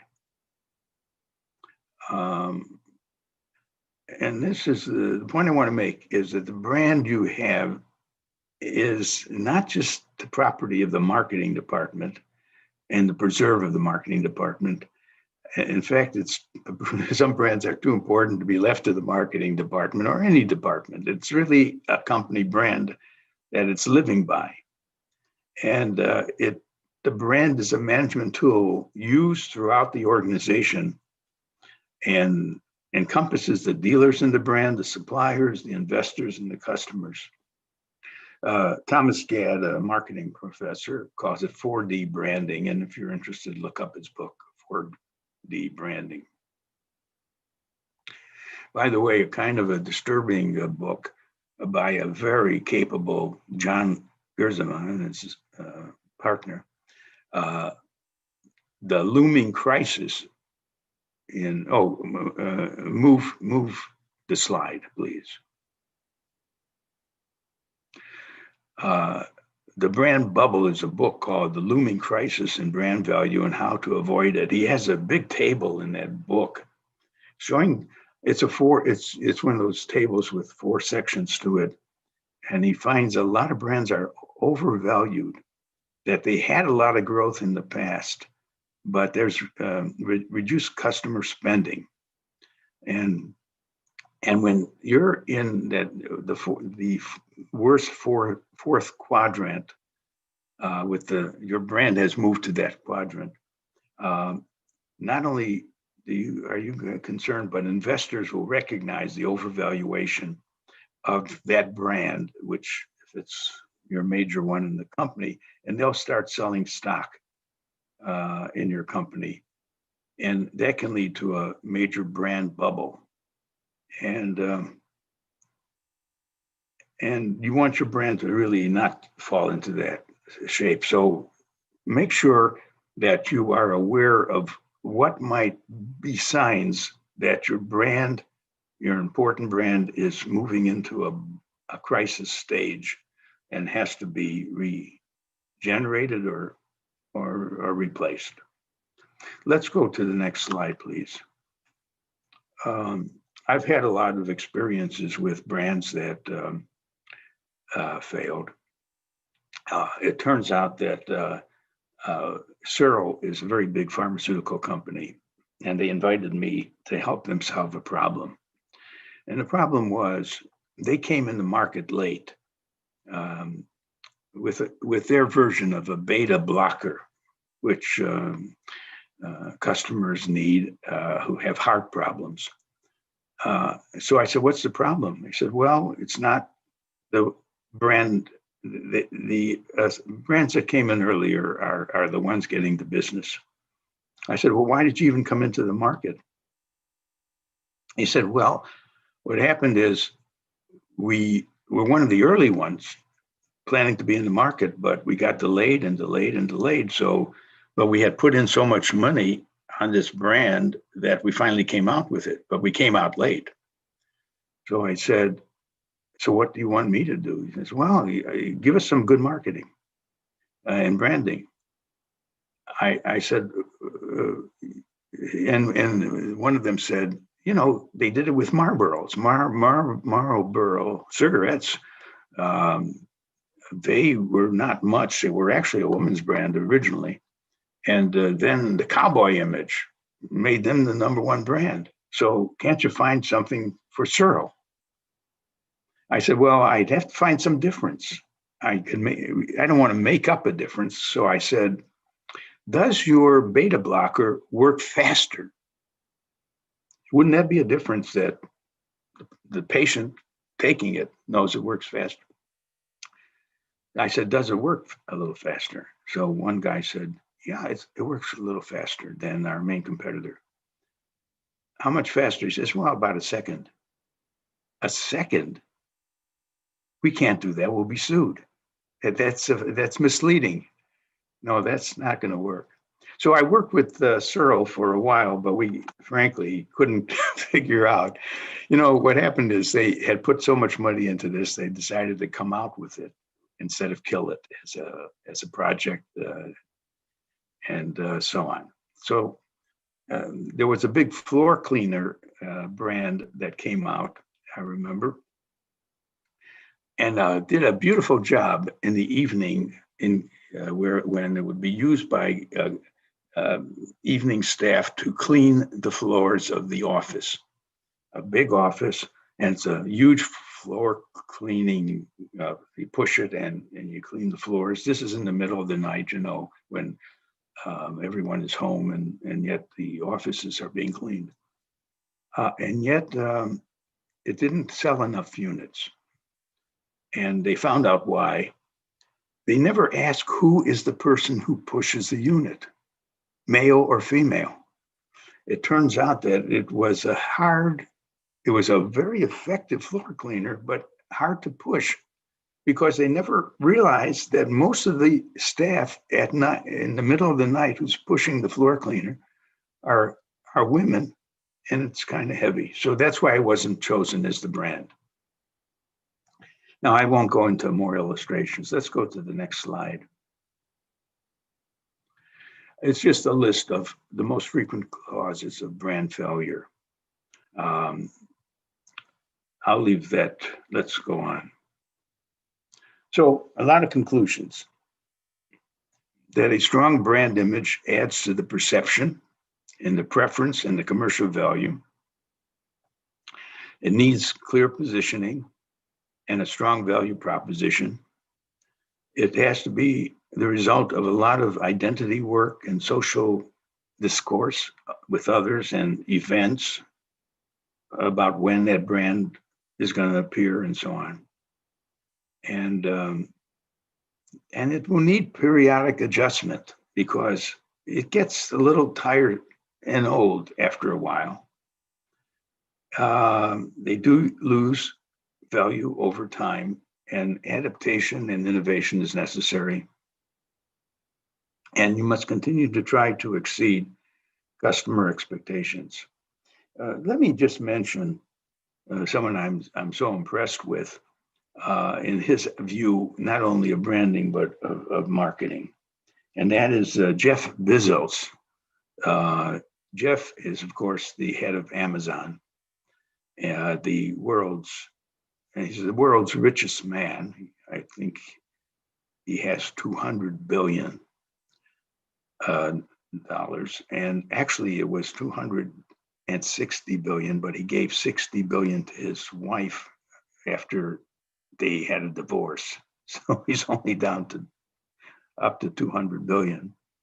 But in many ways, he deserved a lot of the money because he's been a very good producer of what Amazon is about, starting with the bookstores, the Amazon bookstores, all the way to that Amazon is everything you might buy. I'm sure there will be an Amazon car. There will be an Amazon pharmaceutical and so on and so forth. And one can complain about any company that becomes so large as his, but the secret of his success is what he admits. It's obsessive customer caring. He obsesses about the customer getting what the customer not only expected, but even more. I mean, when you think of the book business, he not only sold books, but he encouraged people to write about each book and what they thought about it. And therefore, it helped me not buy a lot of books because I didn't read about anything new that I didn't know. He makes every experience as strong and as good as possible. So when we need examples of being obsessed about the customers getting real value, go back to Amazon. Now, let's we're going to move to brand activism too.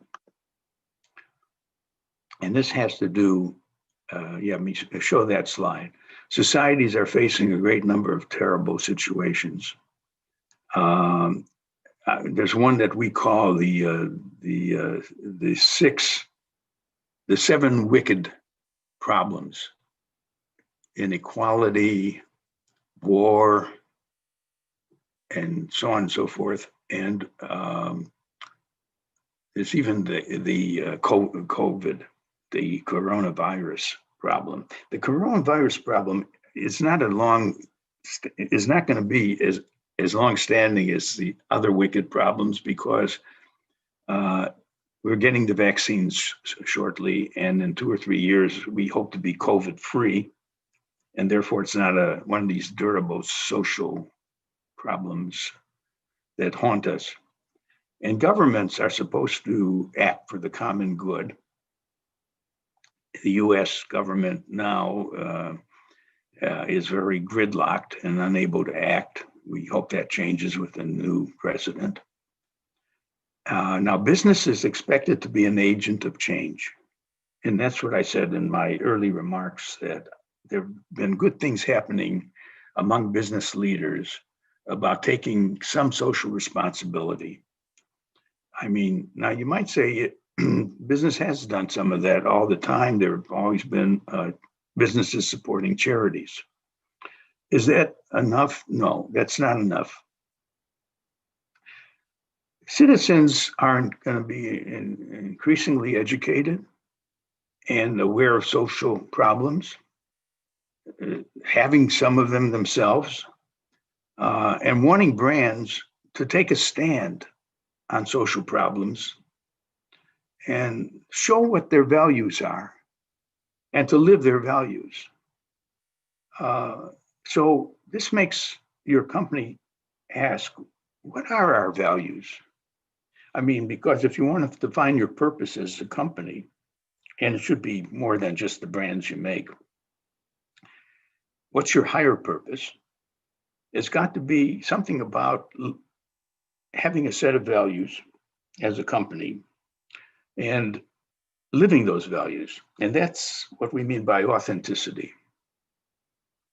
So I wrote recently a book called Advancing the Common Good. And I wrote it because I believed, in fact, the subtitle is Strategies for Businesses, Governments, and Nonprofits. But the common good is, what does that mean?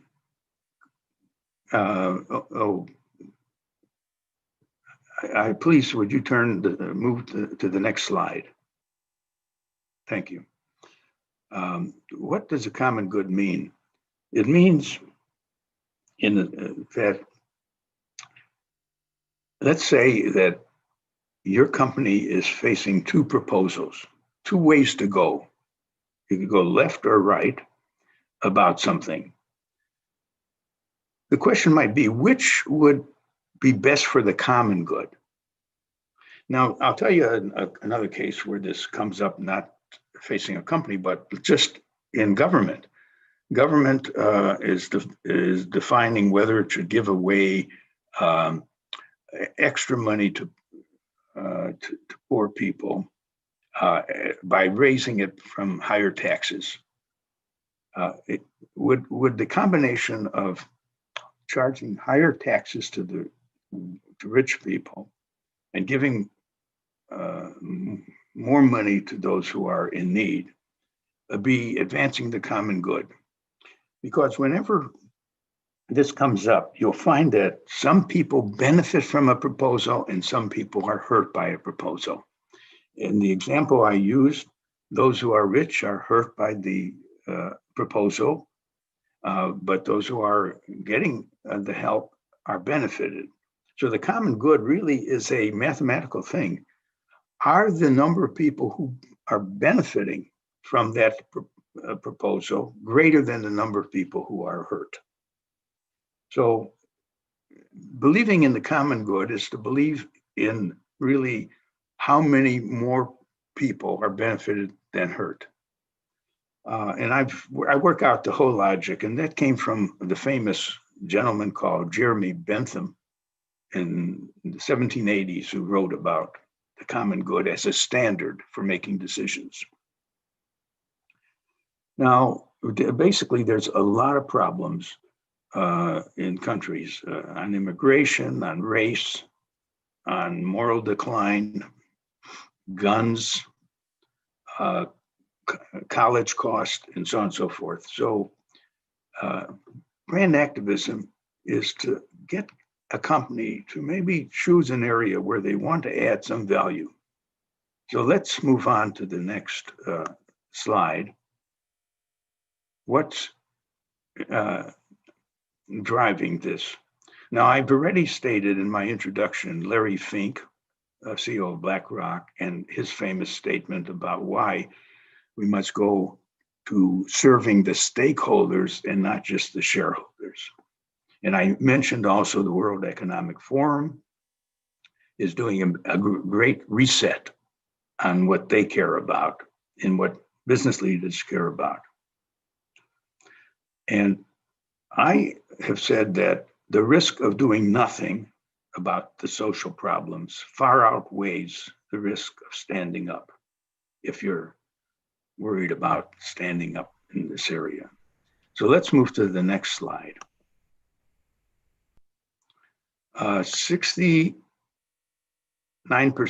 of consumers, 66% of consumers say it is important for brands to take a public stand on social and political issues. 93% of the respondents said when CEOs issue statements about key social issues of our time, and I agree with that sentiment, I'm more likely to make a purchase from that company. Now, let's move on to the next finding. Let's take a company like Patagonia, which is really a brand activist company. They make clothing. Patagonia has this kind of contradiction. It wants to sell a lot of clothing, of course, but it wants you not to need it. In fact, it wants you to use and reuse your clothing, repair your clothing, give it to someone else who can use it, because we don't want to do environmental harm. The more we produce things, the more carbon we release in our atmosphere. And carbon released in our atmosphere leads to global warming. And global warming leads to floods on coastal cities as the ice in the Arctic and Antarctic melt, water levels rise. So you can see that not only should Patagonia worry about the environment, but all of us should worry about the environment. And in fact, that's the next big problem. Once we get over COVID, climate change is the next big problem, next big wicked problem. And Patagonia, what does it do about this? I mean, one knows they care about the environment. On Black Friday, Patagonia donated 100% of sales to grassroots organizations working to create positive change for the planet in their own backyards. And the material that they use for their clothing is 100% recyclable, polyester and wool and so on. So here's just an example where there is a clear social commitment that a company is making. The next slide, please.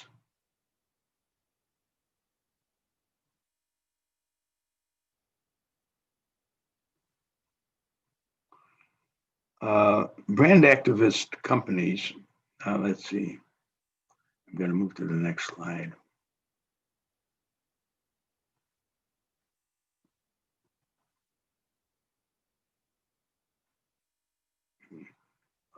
Yes, okay, there we go. What is this? This is a way, besides Patagonia, to show where familiar companies may stand. Now, we make a distinction between, you could be brand active in a negative way. I mean, like cigarette companies, in a sense, if they're very, well, I'm not saying, actually a cigarette company should be busy telling you not to smoke. But let's see what I put here. Some companies that are big and they do a lot, but if we go to the far right, I'm trying to show you that Ben & Jerry's is a brand activist company. They give money, part of their profits, every year. Part of their profits go to good causes. There's a company not listed there, but it's called Salesforce. Very big company, very important to marketers, by the way. Their systems are all to help Salesforce companies and do a better job. They have a thing they call the 1-1-1 method. 1% of their product is given away free. 1% of their employees give time to good causes, and 1% of their profits go to good causes. It's called the 1-1-1 method. They're not listed there. Tom's is there as a brand activist because they sell shoes, and their statement is for every pair you product is given away free, 1% of their employees give time to good causes. Yes, right. Thank you. But talking about Tom's says every time you buy, Tom's is, it's a shoe company because they sell shoes.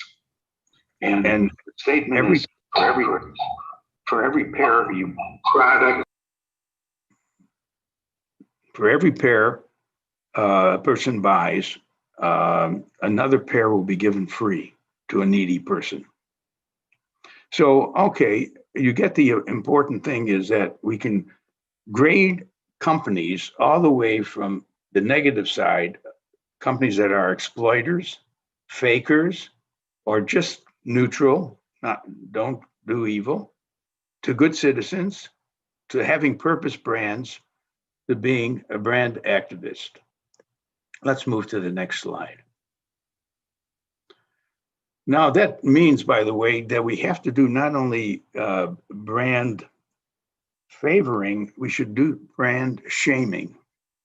I think Bayer and Monsanto are two companies that should be shamed for what they did.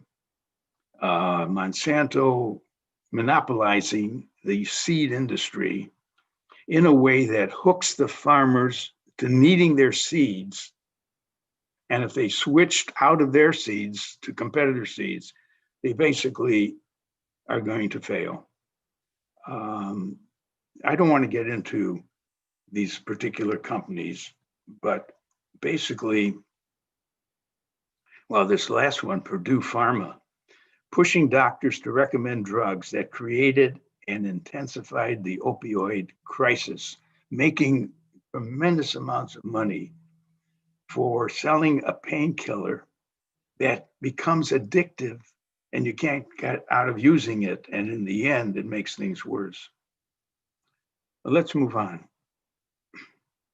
So we mentioned brand activist companies. Let's go on. Let's go to Unilever.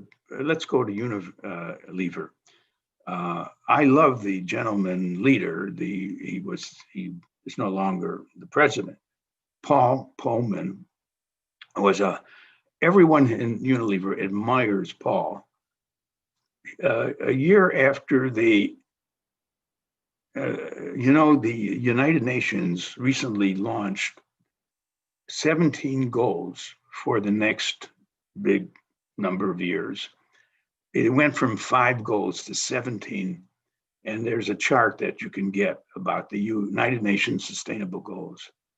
So a year after the United Nations launched this, about fighting inequality and tackling climate change and so on, Paul Pullman made sure that every brand manager in the company, every person in the company, use these goals in their brand work and so on.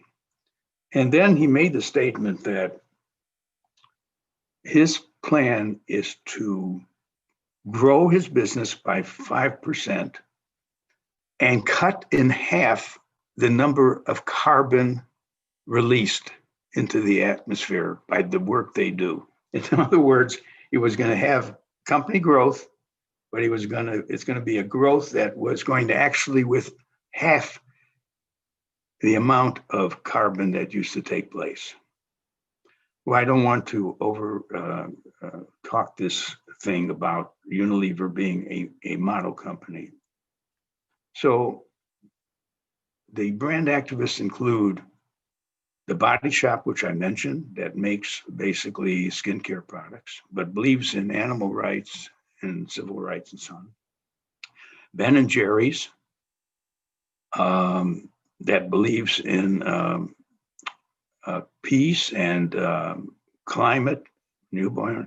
Levi Strauss doing its best to fight gun violence, and so on. Now, here's the thing to conclude. If you're going to be a brand activist, it means that basically you've already clarified or will clarify a set of values that your firm has.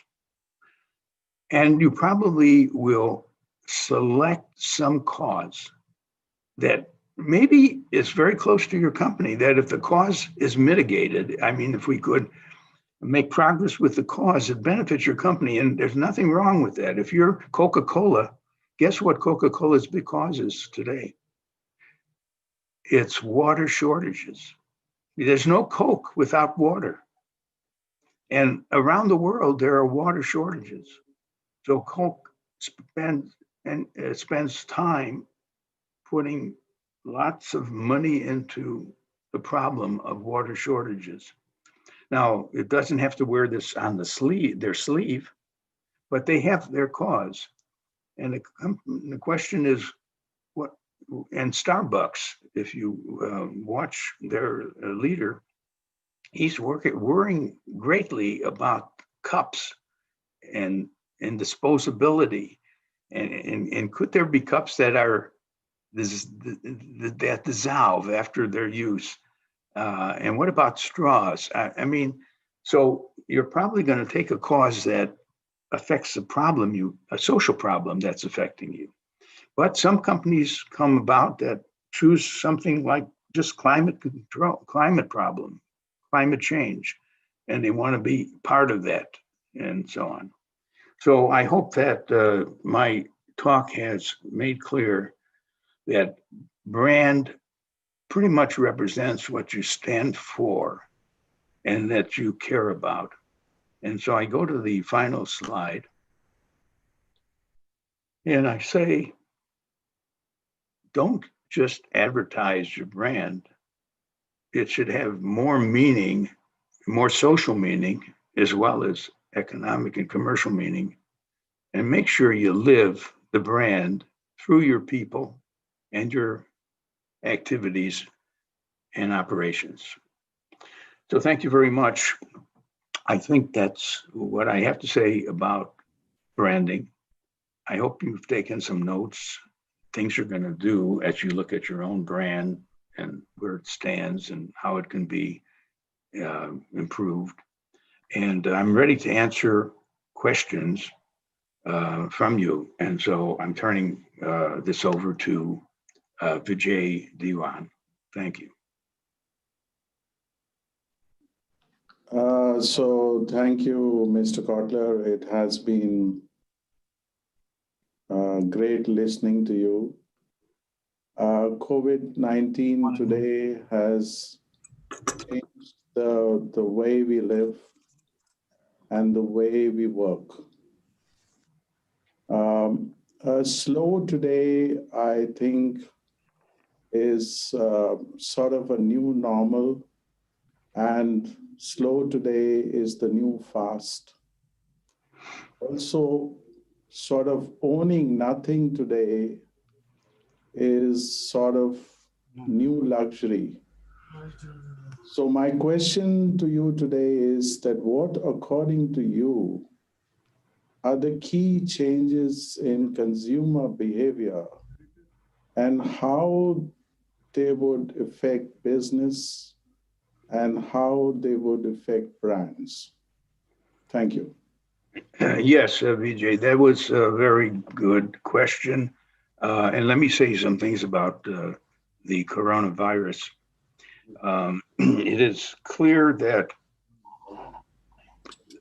that we have left the old normal. We've left the old normal where people are in restaurants, they're in movie theaters, they're socializing, and we're living now a new normal.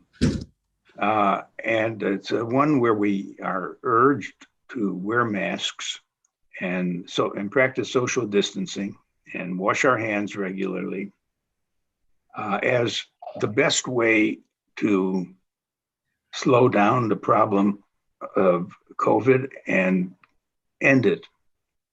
Unfortunately, and I don't know the Indian situation that well, but I do know that in my own country, we have a whole group that were influenced by Trump to believe that COVID is not a problem, or they're not going to get COVID. They don't need masks. They should socialize. And the dumbest thing, because that only makes it last longer.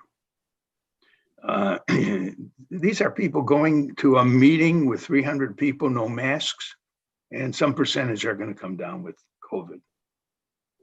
And so we got to talk about changes in consumer behavior and about the next, we don't want to stay with this the new normal is the way we're living now, and it's a terrible way for most people.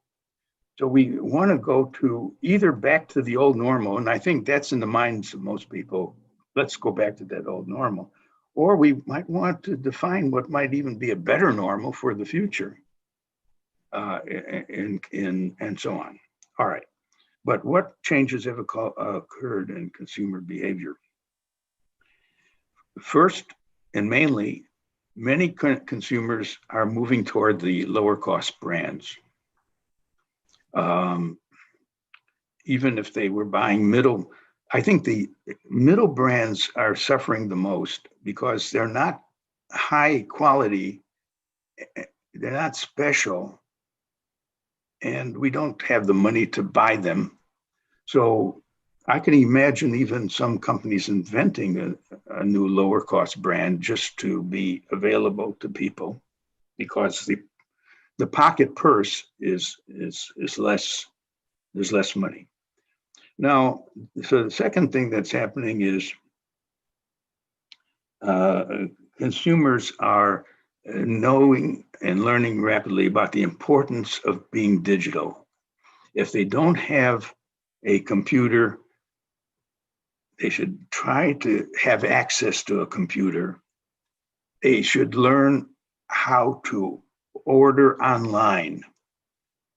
Now, here's the problem that increasingly consumers are getting used to, especially those who have computers, to getting everything online and not needing to be in a store. So there's a very big problem now for store-based retailing, where customers come in and look at the merchandise and buy. Now, it is true that a company like Walmart has many people coming in, and it sells everything. And so Walmart and certain stores are not suffering through the period. Maybe their profits are lower, but they have lots of business. But I'm talking about boutiques. I'm talking about restaurants, and they're hurting very badly. And people are, however, getting all their food delivered often. And when we get over COVID, when COVID finally is diminished in our lives, many of us will continue not going or doing our shopping online. I think that's going to be a basic change, that retailers are going to have to make their in-store experience, or their in-restaurant experience, or their in-hotel experience better than it's been, to get us to go back safely to their places. So the retail trade has been, the in-store retail trade has been hurt very badly by consumer changes. And consumers, I think, are so aware of the social problems that they are ready to judge more companies that are doing good cause work, that where the brand means more than just the product they're buying. So I think there's going to be an increased attachment to companies that are brand active companies. So there's a lot of, your question was very good about customer changes during this period, that some of which will last beyond the COVID period. Thank you. No, but I still wanted to understand, because what I think that everything is sort of slowing down, and in a way that slow is the new fast, which I thought is that the economy is slowing down, GDP is sort of slowing down, growth is slowing down. So is slowing down the real fast in the new environment, and how is it going to affect the world sort of in the future? Yes, when you take economic growth, look at what's happened. For many years, we've noticed that the companies in the West, they were lucky if they had a growth rate of about 3%, 2 or 3%. Some of the companies in Asia did, especially China, claim to be growing at 10%, maybe down to 8%. So we've visualized, but even China's growth rate is slower. And the real question will get even more pronounced when it comes to climate change, when we finally get over COVID and have to face climate change. Because here's the thing, consumption itself, production and consumption, creates carbon. And I wrote an article recently on, can we have economic growth with less consumption and production? It's a strange question, because we're noticing consumers changing a lot in the following ways. There are some consumers now saying that they want a simpler life. This would be at the middle class level and upper, that they've been cluttering, they've been buying a lot, putting things into their home, but a lot of clutter. They want a simplified life. Then there's another group that says, I'm worried about the environment and climate change, and I better buy less of certain things, eat healthier foods. I'm worried about my consumer habits not being the right ones for a world that needs to have a good environment and less pollution. We want less pollution and so on. So there's a group of called the Anti-Growth Group. You talk about slowing down. they think that economic growth has been, can economic growth continue forever? Let's look at population growth and economic growth. We grew from 1960 having 3 billion, having, I think, 1 billion people in the world to 3 billion people now. I forget the numbers offhand, but the population growth has been very big. So the question to the environmentalists is, does the Earth have the capacity to grow infinitely in its consumption? Now, we want everyone to have food and the other necessities, but do we need more control over population growth? Now, by the way, some of that is happening in that having babies is getting more and more expensive anyways. And a lot of families are now not saying either they don't want children or they're going to have one or two at best because it's so expensive to raise a child. In India, it's, you have that in certain of your levels of income.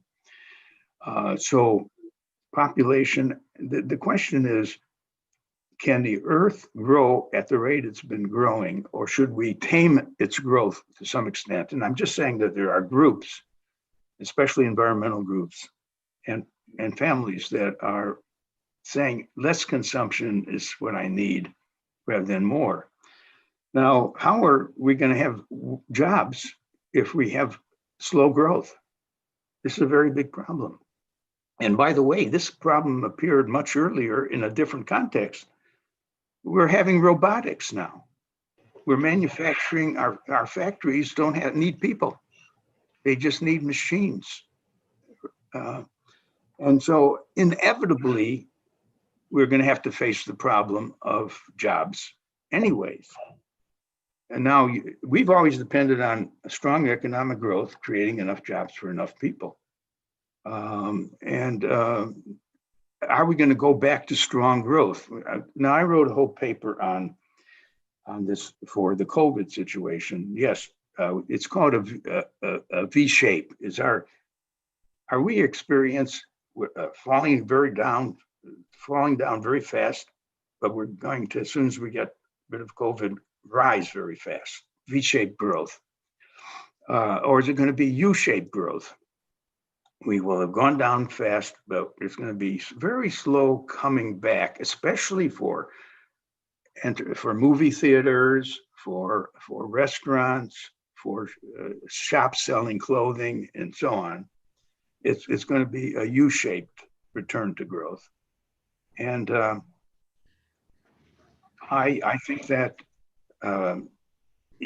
now India may have, I would hope that India would find ways to grow faster than they've been growing and so on.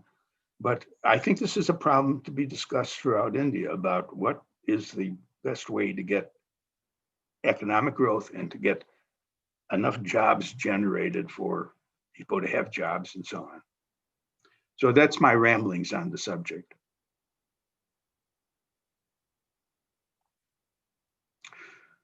Do you have another question?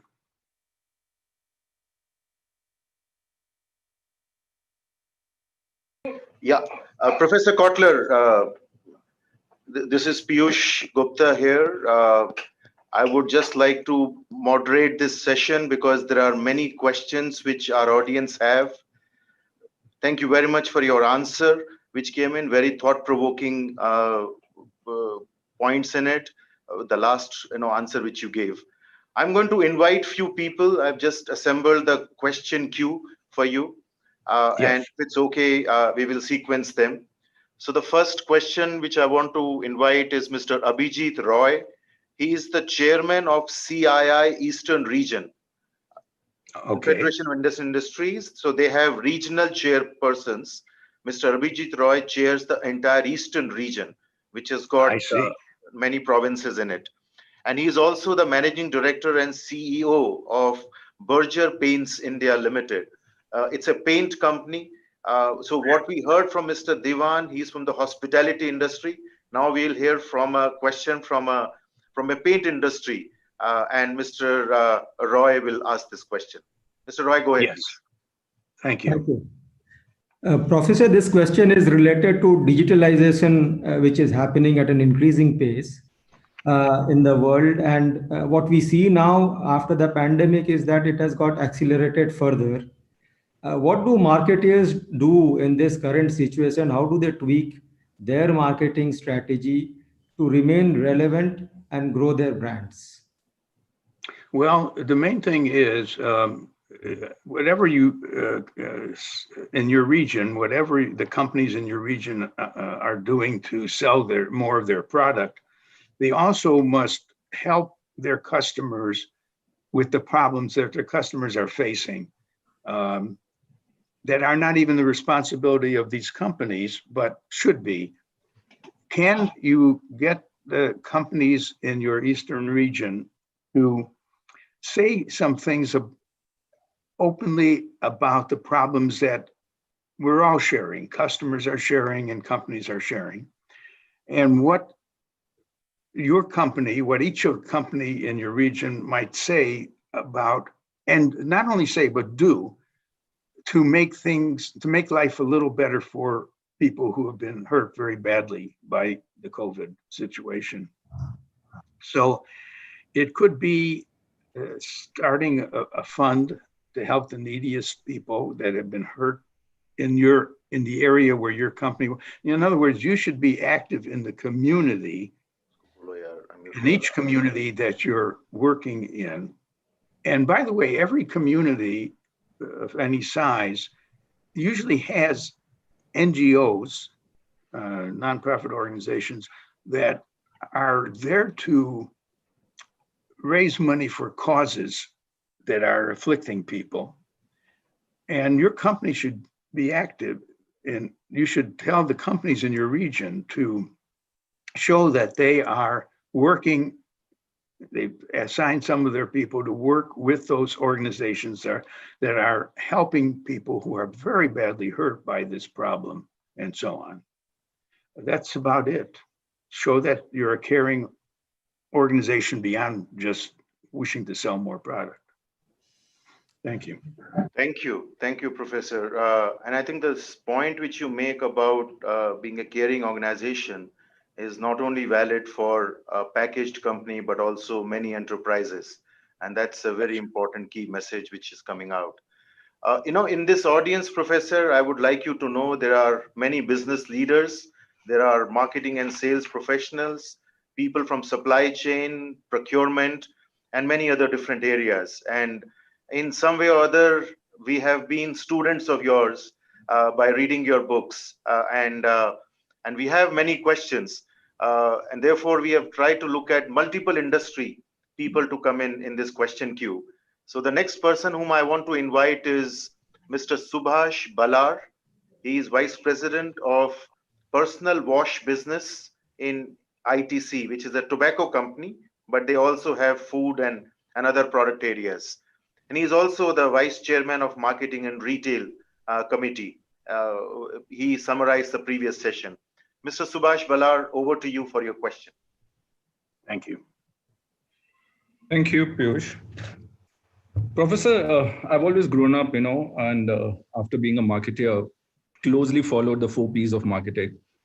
I've been a great follower of your marketing management book, and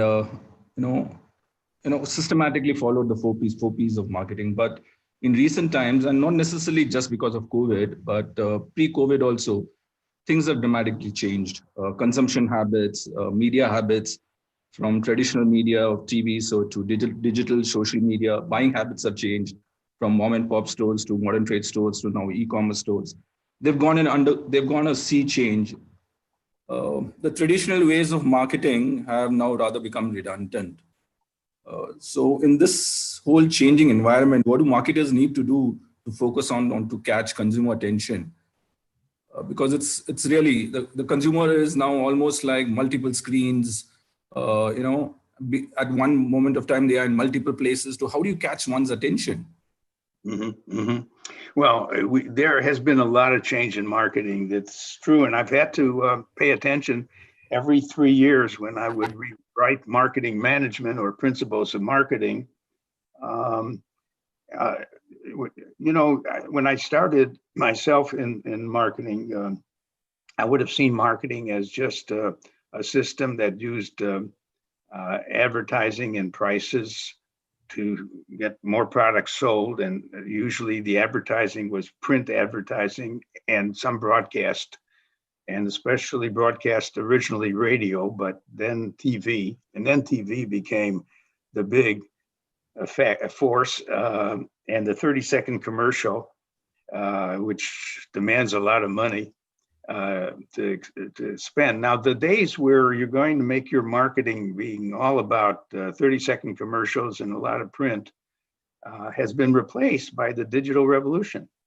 And some companies have been faster than others in moving to digitalization. It's here to stay and here to grow. And I actually undertook to write a book now in its 4th edition called Social Media Marketing, which sells in several different countries now, translated. But social media marketing is the impact of Facebook and Google and Instagram and Snapchat and some others. So today, there are more opportunities opened by digital, because this whole idea that we used to have, we wanted to move away from mass marketing to what we call individual marketing or customized marketing per person. I mean, because the best thing you can do, and this happens often in B2B, where you know who your customer specifically, you know so much about that buyer, he's the one who will make a buying decision, and you know how to message, knowing so much about that customer. But in mass marketing, we've never done that. We've had pictures of the average consumer. So we went from mass marketing to profile marketing. I don't know what to call it, but nowadays, to help our marketers, we imagine the person who's 35 to, the woman who's 35 to 50, and we give her a name, we call her Peggy, and we describe sort of the traits, the behavior of such a person to make it more tangible to the shop owner who might want to reach Peggy and get her into his shop to see his merchandise. So we profile a lot of types of buyers to give them a reality and so on. But generally speaking, we now know, thanks to Facebook and other sources, we're not only those social media, but just when you buy things, when you go on the web, when you go to certain stores versus others, there's so much information about every person as a buyer that we accept the fact that many smart companies are actually developing messages to individual customers, reaching them at the right time, with the right price, with the right message, and so on. So this is the essence of what digital marketing allows us to do if you collect enough information. Now, in collecting this information, you want to go into what is called machine learning. You can put all this information and actually derive insights into things operating in the market that you didn't even notice. So all I can say is that we have to leave now, do we leave traditional marketing? This is a big question. I'm making, of course, the case for please go deeply, and Indian students, by the way, are excellent at IT. In fact, when I think about it, is we are often on the phone with Indian professionals who are helping us with our digital problems and so on. So that being the case, where does that leave the traditional marketing? do you give up completely on it? And I don't think you should. I think the use of commercials, in a sense, what you're trying to do is have your 30-second commercial set the meaning of your firm and what you care about and your values and the product and why it's a beautiful product. And then you have the digital following up on that and integrated with that. In fact, the mass marketing might even mention a lot of digital things to be doing with the message that came abroad as a 30-second commercial. So those, don't give up on print and broadcast and so on, but find a way to integrate it. But it is clear you're going to need new people in your organization, because you grew up with people who were great at traditional marketing, the 4 Ps and so on, but you got to have them relearn. We say that the big problem of people is not, it's unlearning and relearning rather than just learning new things. So I leave you with the idea that there is a new marketing going on, and the companies that get to it fast, to digitalization and blending it with traditional things that still work, are going to be in the best position. Thank you. Thank you. Thank you, Professor. Thank you. So, very reassuring to know that the days of 4P are not over, because that's what most of us are living by and swearing by. What you're also telling us is learning and relearning or unlearning has to go on, and it has to go on with the same person. We can't afford to unlearn and get somebody else to learn on our behalf. So that's also a powerful one. I'm also hearing from you that slowly we are moving towards n=1 segment, because we can do machine learning to direct our 4 Ps on individual n=1.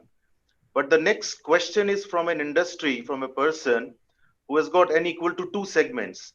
Either you are infected with COVID or you're not infected with COVID. She runs a hospital. She is a director and CEO of a multi-specialty hospital. While Professor, all of us have been working from home, she has not gone back home because she has been running that hospital and working. So she has a very different question and different take on this whole subject. So I'm changing flavor of this Q&A, but I'm inviting Dr. Rupali Basu to ask you the next question. Thank you, Piyush. Good evening, sir. We started marketing management 30 years back, and from your book, Professor Kotler. And actually, I received a mini strategy, award, the inaugural Porter Prize in 2012 through the Institute of Competitiveness. Thank you. Thank you. We did a project on shared value for community, and it's a pleasure to listen and learn from today's masterclass, sir. To me, brand healthcare, which I belong to, is all about quality of clinical services, creating patient experiences, and of course, creating shared value for the community. So my question to you is that what could be the communication and branding strategy for the business sustainability in the healthcare domain during this challenging times? Over to you, sir. Yes. We all recognize, by the way, thank you for the work you're doing for the rest of us who are homebound, and we appreciate it. And we know that the first drugs are going to be given to health workers first, high priority, so that you are able to help us. But the thing about a hospital is no one wants to go to a hospital if they can avoid it. And some people have to go. And their first impressions are very important. I mentioned the nurse's uniform, whether it's clean or not clean. And everything should be done to increase the comfort of the person who is in the hospital, and so on. Now, will you have it's one thing to claim something about your hospital, it's another to deliver on it. You might claim that your staff is instantly ready to respond to any call from a patient who pressed their phone button, and some will come right in, but you may have shortages of people. So, and not able to do that. How does the group of people you manage in your hospital, how have you trained them to make decisions that are tough decisions when they get 3 different things they must do at the same time and they have to make choices? A lot of it is to prioritize for them and by their agreement of what's the most important things to attend to with the pressure of the time on you and the shortages and the lack of even funds. So, but how you communicate the kind of hospital you care to be, if you claim too much and can't deliver on it, see, the claiming too much would get a lot more patients to your hospital. But then when you don't deliver, the word of mouth is so bad that there will be inauthentic disbelief. So in a sense, that almost says it's reasonable to be more modest in your claims. I mean, you say it that you're a caring hospital and you will do everything you can to help the comfort and the taking care of each client, but don't go overboard and say things that are not feasible. So I'm finally publishing the 2nd edition of my book called Marketing for Healthcare Organizations. We wrote it, the first edition was about 700 pages. And we said a lot about not only hospitals, but about doctors and about clinics and about pharmaceutical firms and so on and so forth. We've tightened it, we've learned a lot. And it's a text we hope that people going into that occupation of healthcare would learn a lot about the marketing aspects of running healthcare in a good way. Thank you very much for your question. Good luck too. Thank you, sir. Thank you so much. Thank you very much, Professor, for those words. I think a lot of us in India as well as in other countries now really appreciate and admire the courage and tenacity of the pharma industry, especially the hospitals. It's not been one of the easy times for them. And from a point of view of marketing or from caring as a promise, it assumes a very different proportion because you are trying to convey hope when there is no hope. So it's a big challenge. We have been used to this in our businesses, but when you're dealing with human lives, then it has a very different meaning. So I think some of your words hopefully will give as a guiding light to Dr. Basu and of course many others in the pharma industry. I am going to shift to an appliance company director. He is a very active participant in Eastern region in CII and also runs a very key business on making appliances which can be used in homes. Mr. Namit Bajoria, would you please ask your question? Thank you, Pius. Good morning, Professor. Good morning. I believe post-COVID, business might go a lot of changes. So do the branding and marketing of products.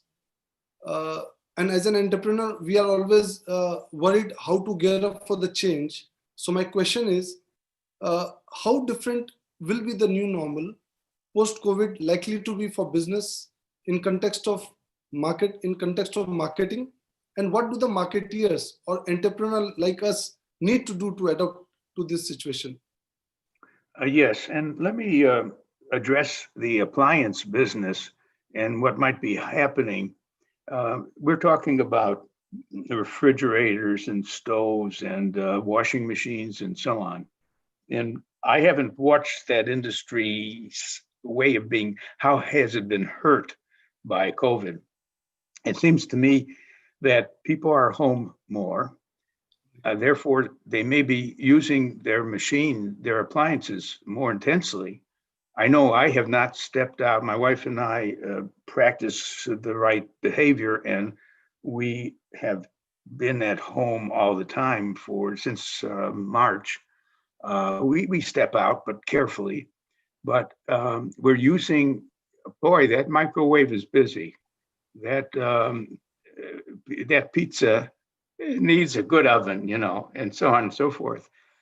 But people are hoping their appliances keep working. They don't want to need to buy another one, because how do you choose it? Well, nowadays they could, if they needed one, they can order it on the computer, and it will be delivered with not much effort, but they won't have the chance, unless they go to your stores, to experience the different competitive brands. Normally, when I go to Best Buy, they have 6 different refrigerators. I can actually feel, I could see the capacity inside and the way shelves work and so on. Now, you can do that through illustration with the computer. I mean, for anyone wanting to see your brand, you could actually go and use what we call virtual marketing. VR, this is where you have set up, those glasses that people put on and they experience something? Well, you could show someone, and it will seem it would be a woman having been photographed, opening up the doors of the refrigerator and using certain features and so on. So I think you're not hoping really that people have breakdowns of, it's a sad experience when someone has an appliance that breaks down. It's to your advantage that it has happened, but the truth is it's painful to them. And you want to make it as easy as possible now to buy a replacement.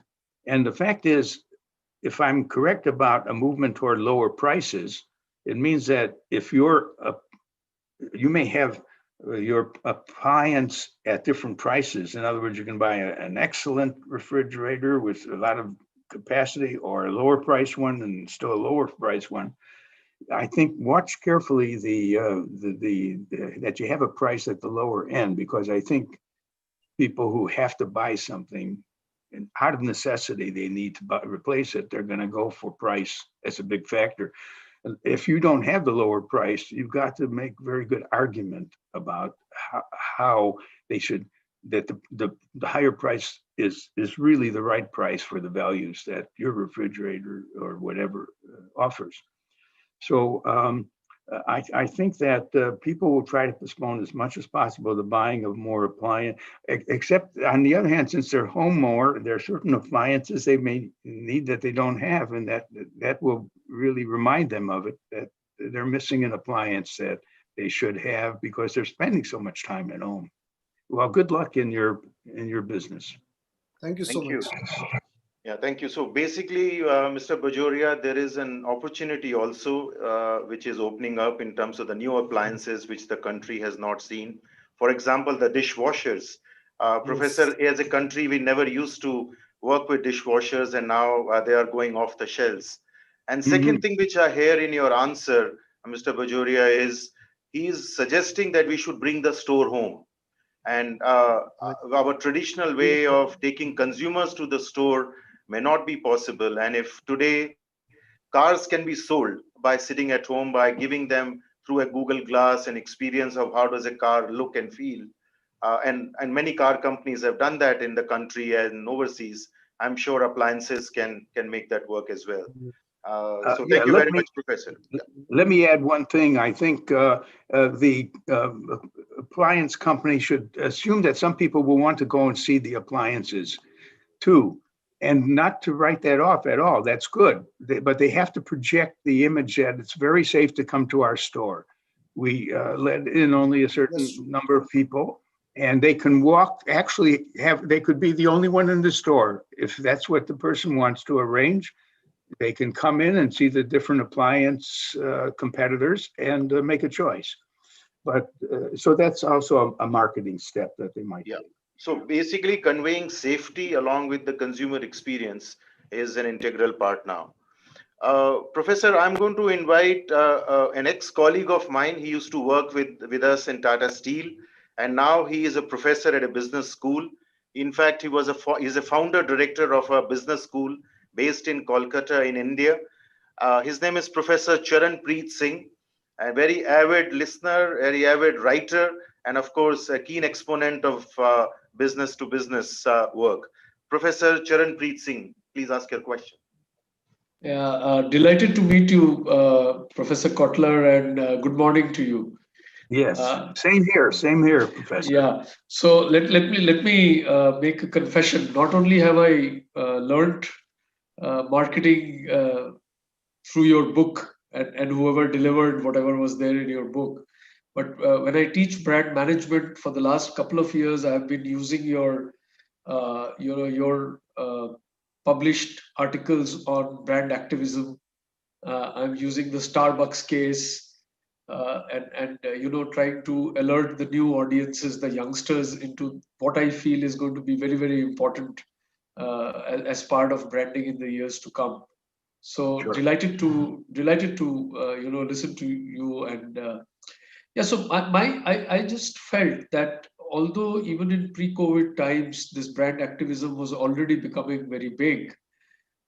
Do you think that because we've got such a scare, this pandemic and the whole situation, do you feel that this is going to drive, if not brand activism, but brand with a purpose, that whole thing, even larger? Yes, I think that it was happening before COVID too. That companies, a company should realize the following. If they could participate in making the world a better place, their own company is going to benefit too.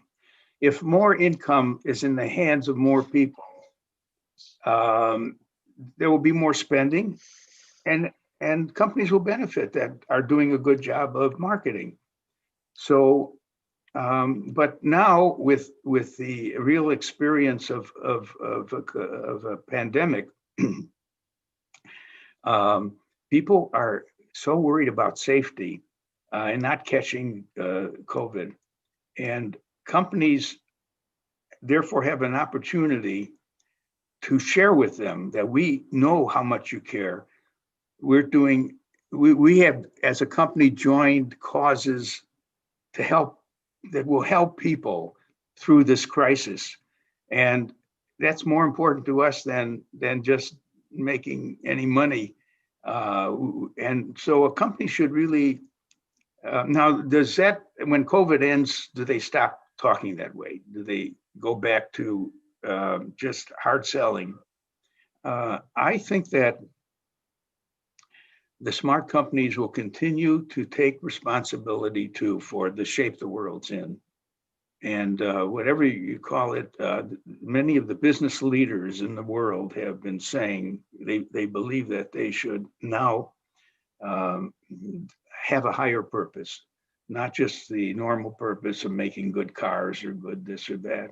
And so we may probably need more organized groups around specific problems. I mean, I'd like to know as a company, if water shortage is a problem I have, I want to know other companies that have that problem. So maybe we can then really fund a group that will be helping all of us who have a water shortage problem.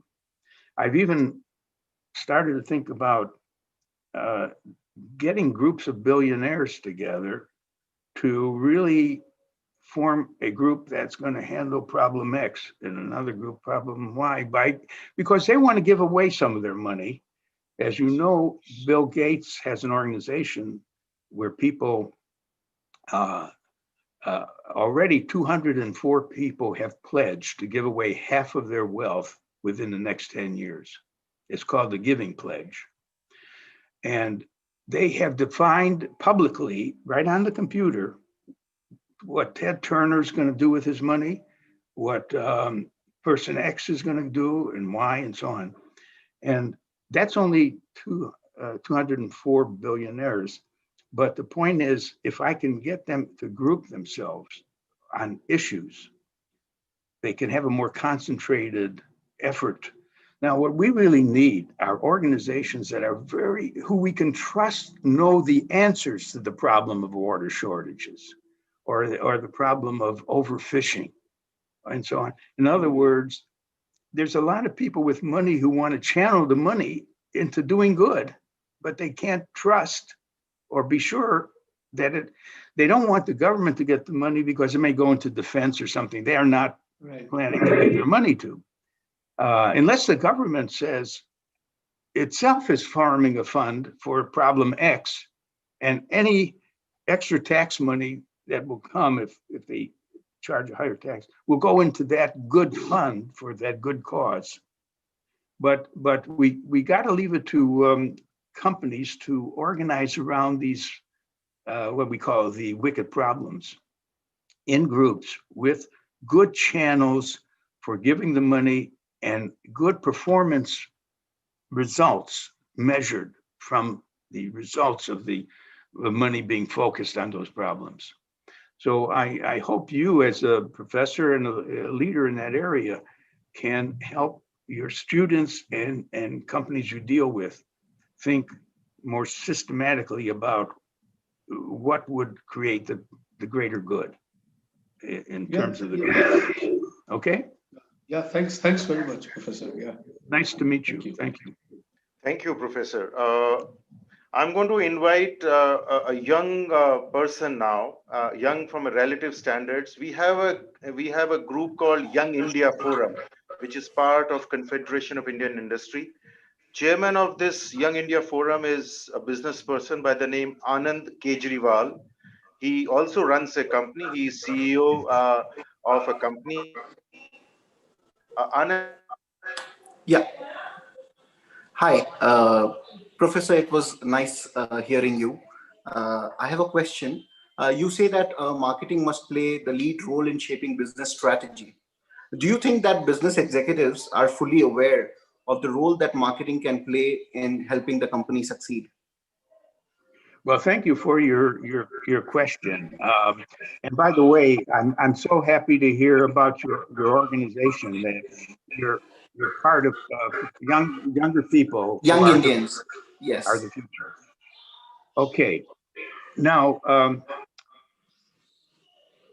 it is true that marketing occupies a different position in different countries on its importance and its role. It is in some, you can tell by, first of all, does the country, the companies in the country, do they have something called CMOs, which is a shorthand for Chief Marketing Officers? Now, if they don't, they think probably there's a vice president of sales and marketing or something, and he or she does not participate in real strategy. Real strategy is done by a committee of the chief financial officer, the CEO, the chief innovation officer.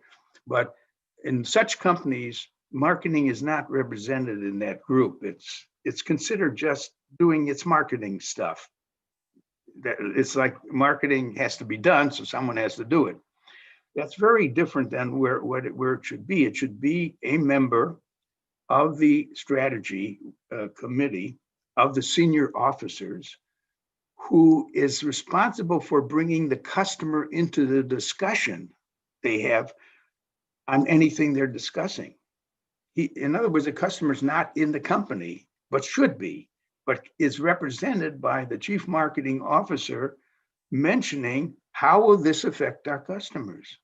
I mean, and he or she should have ideas on how they can create more demand. I really believe that in the best cases of CMOs, their title should really be Chief Growth Officer, not just Chief Marketing Officer. Because if you can get the company to understand that the people who sell to others know the most about people who buy, they are in touch with the demand function in a way that The others are just counting the account. They're doing the accounting and the results of work. So I would want to look at my seat. I want to ask my chief marketing officer to be responsible for the growth plans. What are the niches that we can fill? What are the industries we can move into? Someone has to do that work. And I think that the marketing people are very well equipped to do it if they were invited to do it. So I know that in India and other countries, maybe marketing is not fully used, but it should be. Thank you so much, sir. I really like the term you use, Chief Growth Officer. I think this would probably give more, I mean, the person would feel more responsible of his post. That's a good point, that we could change the name and not worry. It's still a marketer. Yes. Thank you so much. Yeah, and also Anand, what I also heard Professor say, the letter C in a CMO is not about chief, it's about customer. So he or she is the representative of customer in the company, and that's also a very powerful thought. I get reminded of one of the ex-CEOs of Starbucks who would always leave a seat in the boardroom vacant. And imagine and asking his management team to say, imagine that there is a customer sitting in this room. How would he or she feel when they listen to this strategy, what we are going to implement? And it was very evident that the management team started to think about customer inside the boardroom. And what Professor Kotler is telling us is we can do it in our companies, and it will be a very powerful way to communicate. Thank you, Professor. By the way, also, I must tell you, you should not get, he is indeed young. The gray look in his facial hair, beard is because it's a very Indian thing. We don't respect unless you have gray in the hair. So people go out to get gray in their hair because otherwise you're not taken seriously. That's a But very I would like to mention that this is pretty organic. Okay. I have a few more questions, Professor. If time is okay with you, I would just ask them. These have come in from the audience. The first question actually is straight from your book. You always asked us, we did not ever have a right answer. So it is coming back to you now as a question from the audience. What is the right ratio of ATL, above the line, BTL, below the line, and digital spend in a company? Every time when we go to our CEO, they say it depends. And that's the end of the discussion. So we are looking for a direct recommendation from you so that we can say it has come directly from you and we can get our budgets passed. Well, you know, we don't talk very much anymore about above the line and below the line. And we do talk about shifting money to digital, of course. And don't you agree that it makes a difference what the organization is? That, you know, I sometimes get the question of what is the right percentage to spend on promotion? And, you know, there's no right percentage to spend on promotion. It depends on the power that promotion will have in the marketing mix as opposed to distribution or pricing. So I'm sorry that your companies use the old British approach of above the line, below the line, and digitalization. And even if I use that language, I can't say there is a division that is good for everyone to use. It's if you had that, you would not be doing analysis. You would be making a decision based on Kotler saying that this is the amount, and that's not a substitute for real analysis of what is best for you to do with the marketing mix. Right. And I think perhaps in one of the slides you had mentioned a quote from an advertising company and also from a marketing, from a company point of view. So somewhere on that page lies the answer. You have to make this judicious call, where to spend the money, where to direct your efforts, how to get your consumers excited about it, and follow that pyramid which you showed to us in terms of where do you sit. Thank you. There is also another subject which is taking grounds these days. And again, this is on the minds of many of the companies. Is it a good strategy to fight the competition with a negative branding approach? Basically, if you say little negative things about somebody else, does it help you in return? Now it's got a pro and a con, but I thought there's a backlash which can get propagated. On the other hand, you may also gain quite a bit. And many times we have seen these friendly banters happening between Pepsi and Coke in a very friendly way, but we also have got very serious negative, backlash also, or negative marketing. So just your thoughts on that subject, please. Yes, I personally think it's dangerous to start saying bad things about your competitor that could haunt you and make him find things to say about you. It will bring more attention to the whole industry, of course, and maybe more business into the industry, that there's a fight going on. But that really means that you couldn't find a way to actually make your product positive message better. So something is missing. You're turning to the negative because you can't make your product distinctive enough in the minds of the buyers, priced smart enough, or that it doesn't have the benefit of more availability. Something is missing that. So please, before you do the easy thing of just putting them down, why don't you be sure that you've really exploited and leveraged the factors that make you very special to customers, and that it's much better to repeat that and remind that in a storytelling way, in a dramatic way, about why you are special, than to thrive on hitting and being hit back.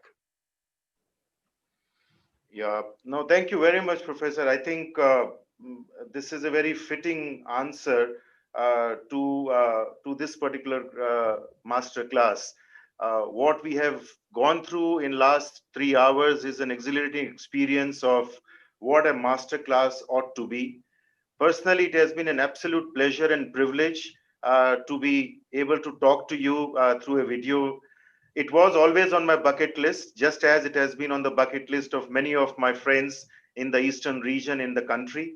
But it was only a providence that 19th edition, which is end of our teens, is happening through you. So we are going to enter into the 20th year of Brand Conclave.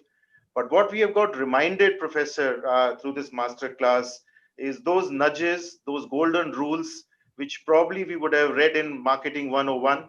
But then over the last few years, some dust had come on them, on those rules. We have been able to, let's say, dust it off, and we are ready to go on and with the new things which you have told us. To the companies over here, I have taken 4 big takeaways. This is straight from the slides of Professor Kotler. First, we must go back and do the brand test. Whatever company we are in, B2B, B2C, B2SME, go back and do the brand test. Second, continue to look at your positioning statement. And there are very nice specific things stated in the position statement by Professor Kotler. Then there was a thing about revitalization of your brand. Continue to make efforts to revitalize. And if indeed you're going to do a good job, have the courage to measure it. And if we do all these 4 things, we would have learned from this masterclass what is truly valuable for us, pre-COVID or, of course, post-COVID. I'm going to request to bring this session to close, Professor. This is exact 9 o'clock as per India time. Thank you very much for your time and your effort to put this session together. It's not easy to talk to about 600 odd professionals, but we have gained a lot. And thank you very much for this. Deepankar. Thank you so much. You've been a marvelous moderator and sorting out the questions. But my whole experience has been delightful to experience the leaders in the industry, in your organization, the Confederation of Indian Industries. And I think that you are a force for good and for progress throughout India with your organization. And I know India has so much potential, and you've got to help your companies drive toward doing the latest and the best things that can be done to help people live better lives. Thank you very much for this opportunity. Thank you very much. Yeah. Dipankar, anything from your side or from Saikat to closing for the session, please? Yeah, Professor, thank you so very much for your insightful thought and giving us so much of time and answering so many questions coming from diversified domain. And I am sure the participants are has a great takeaways from this session, and hope to be in touch with you for your more inputs in the days to come. Since we have able to strike a connection with you, I'm going to share some more questions from the audience in the days to come. You may take a look of the same and can come back to with your views on this. So thank you so very much once again from the family of CIM. Yes. Have a good day and continue with your meetings. Thank you. Thank you, Professor Kotler. On behalf of CII, it's a pleasure to have you in our 125th year. So I think it's been a fantastic session and much awaited, and as per probably far beyond our expectations. So thank you once again for gracing us and making our 125th celebration that much better. Thank you so much. Thank you so much too. I've enjoyed it.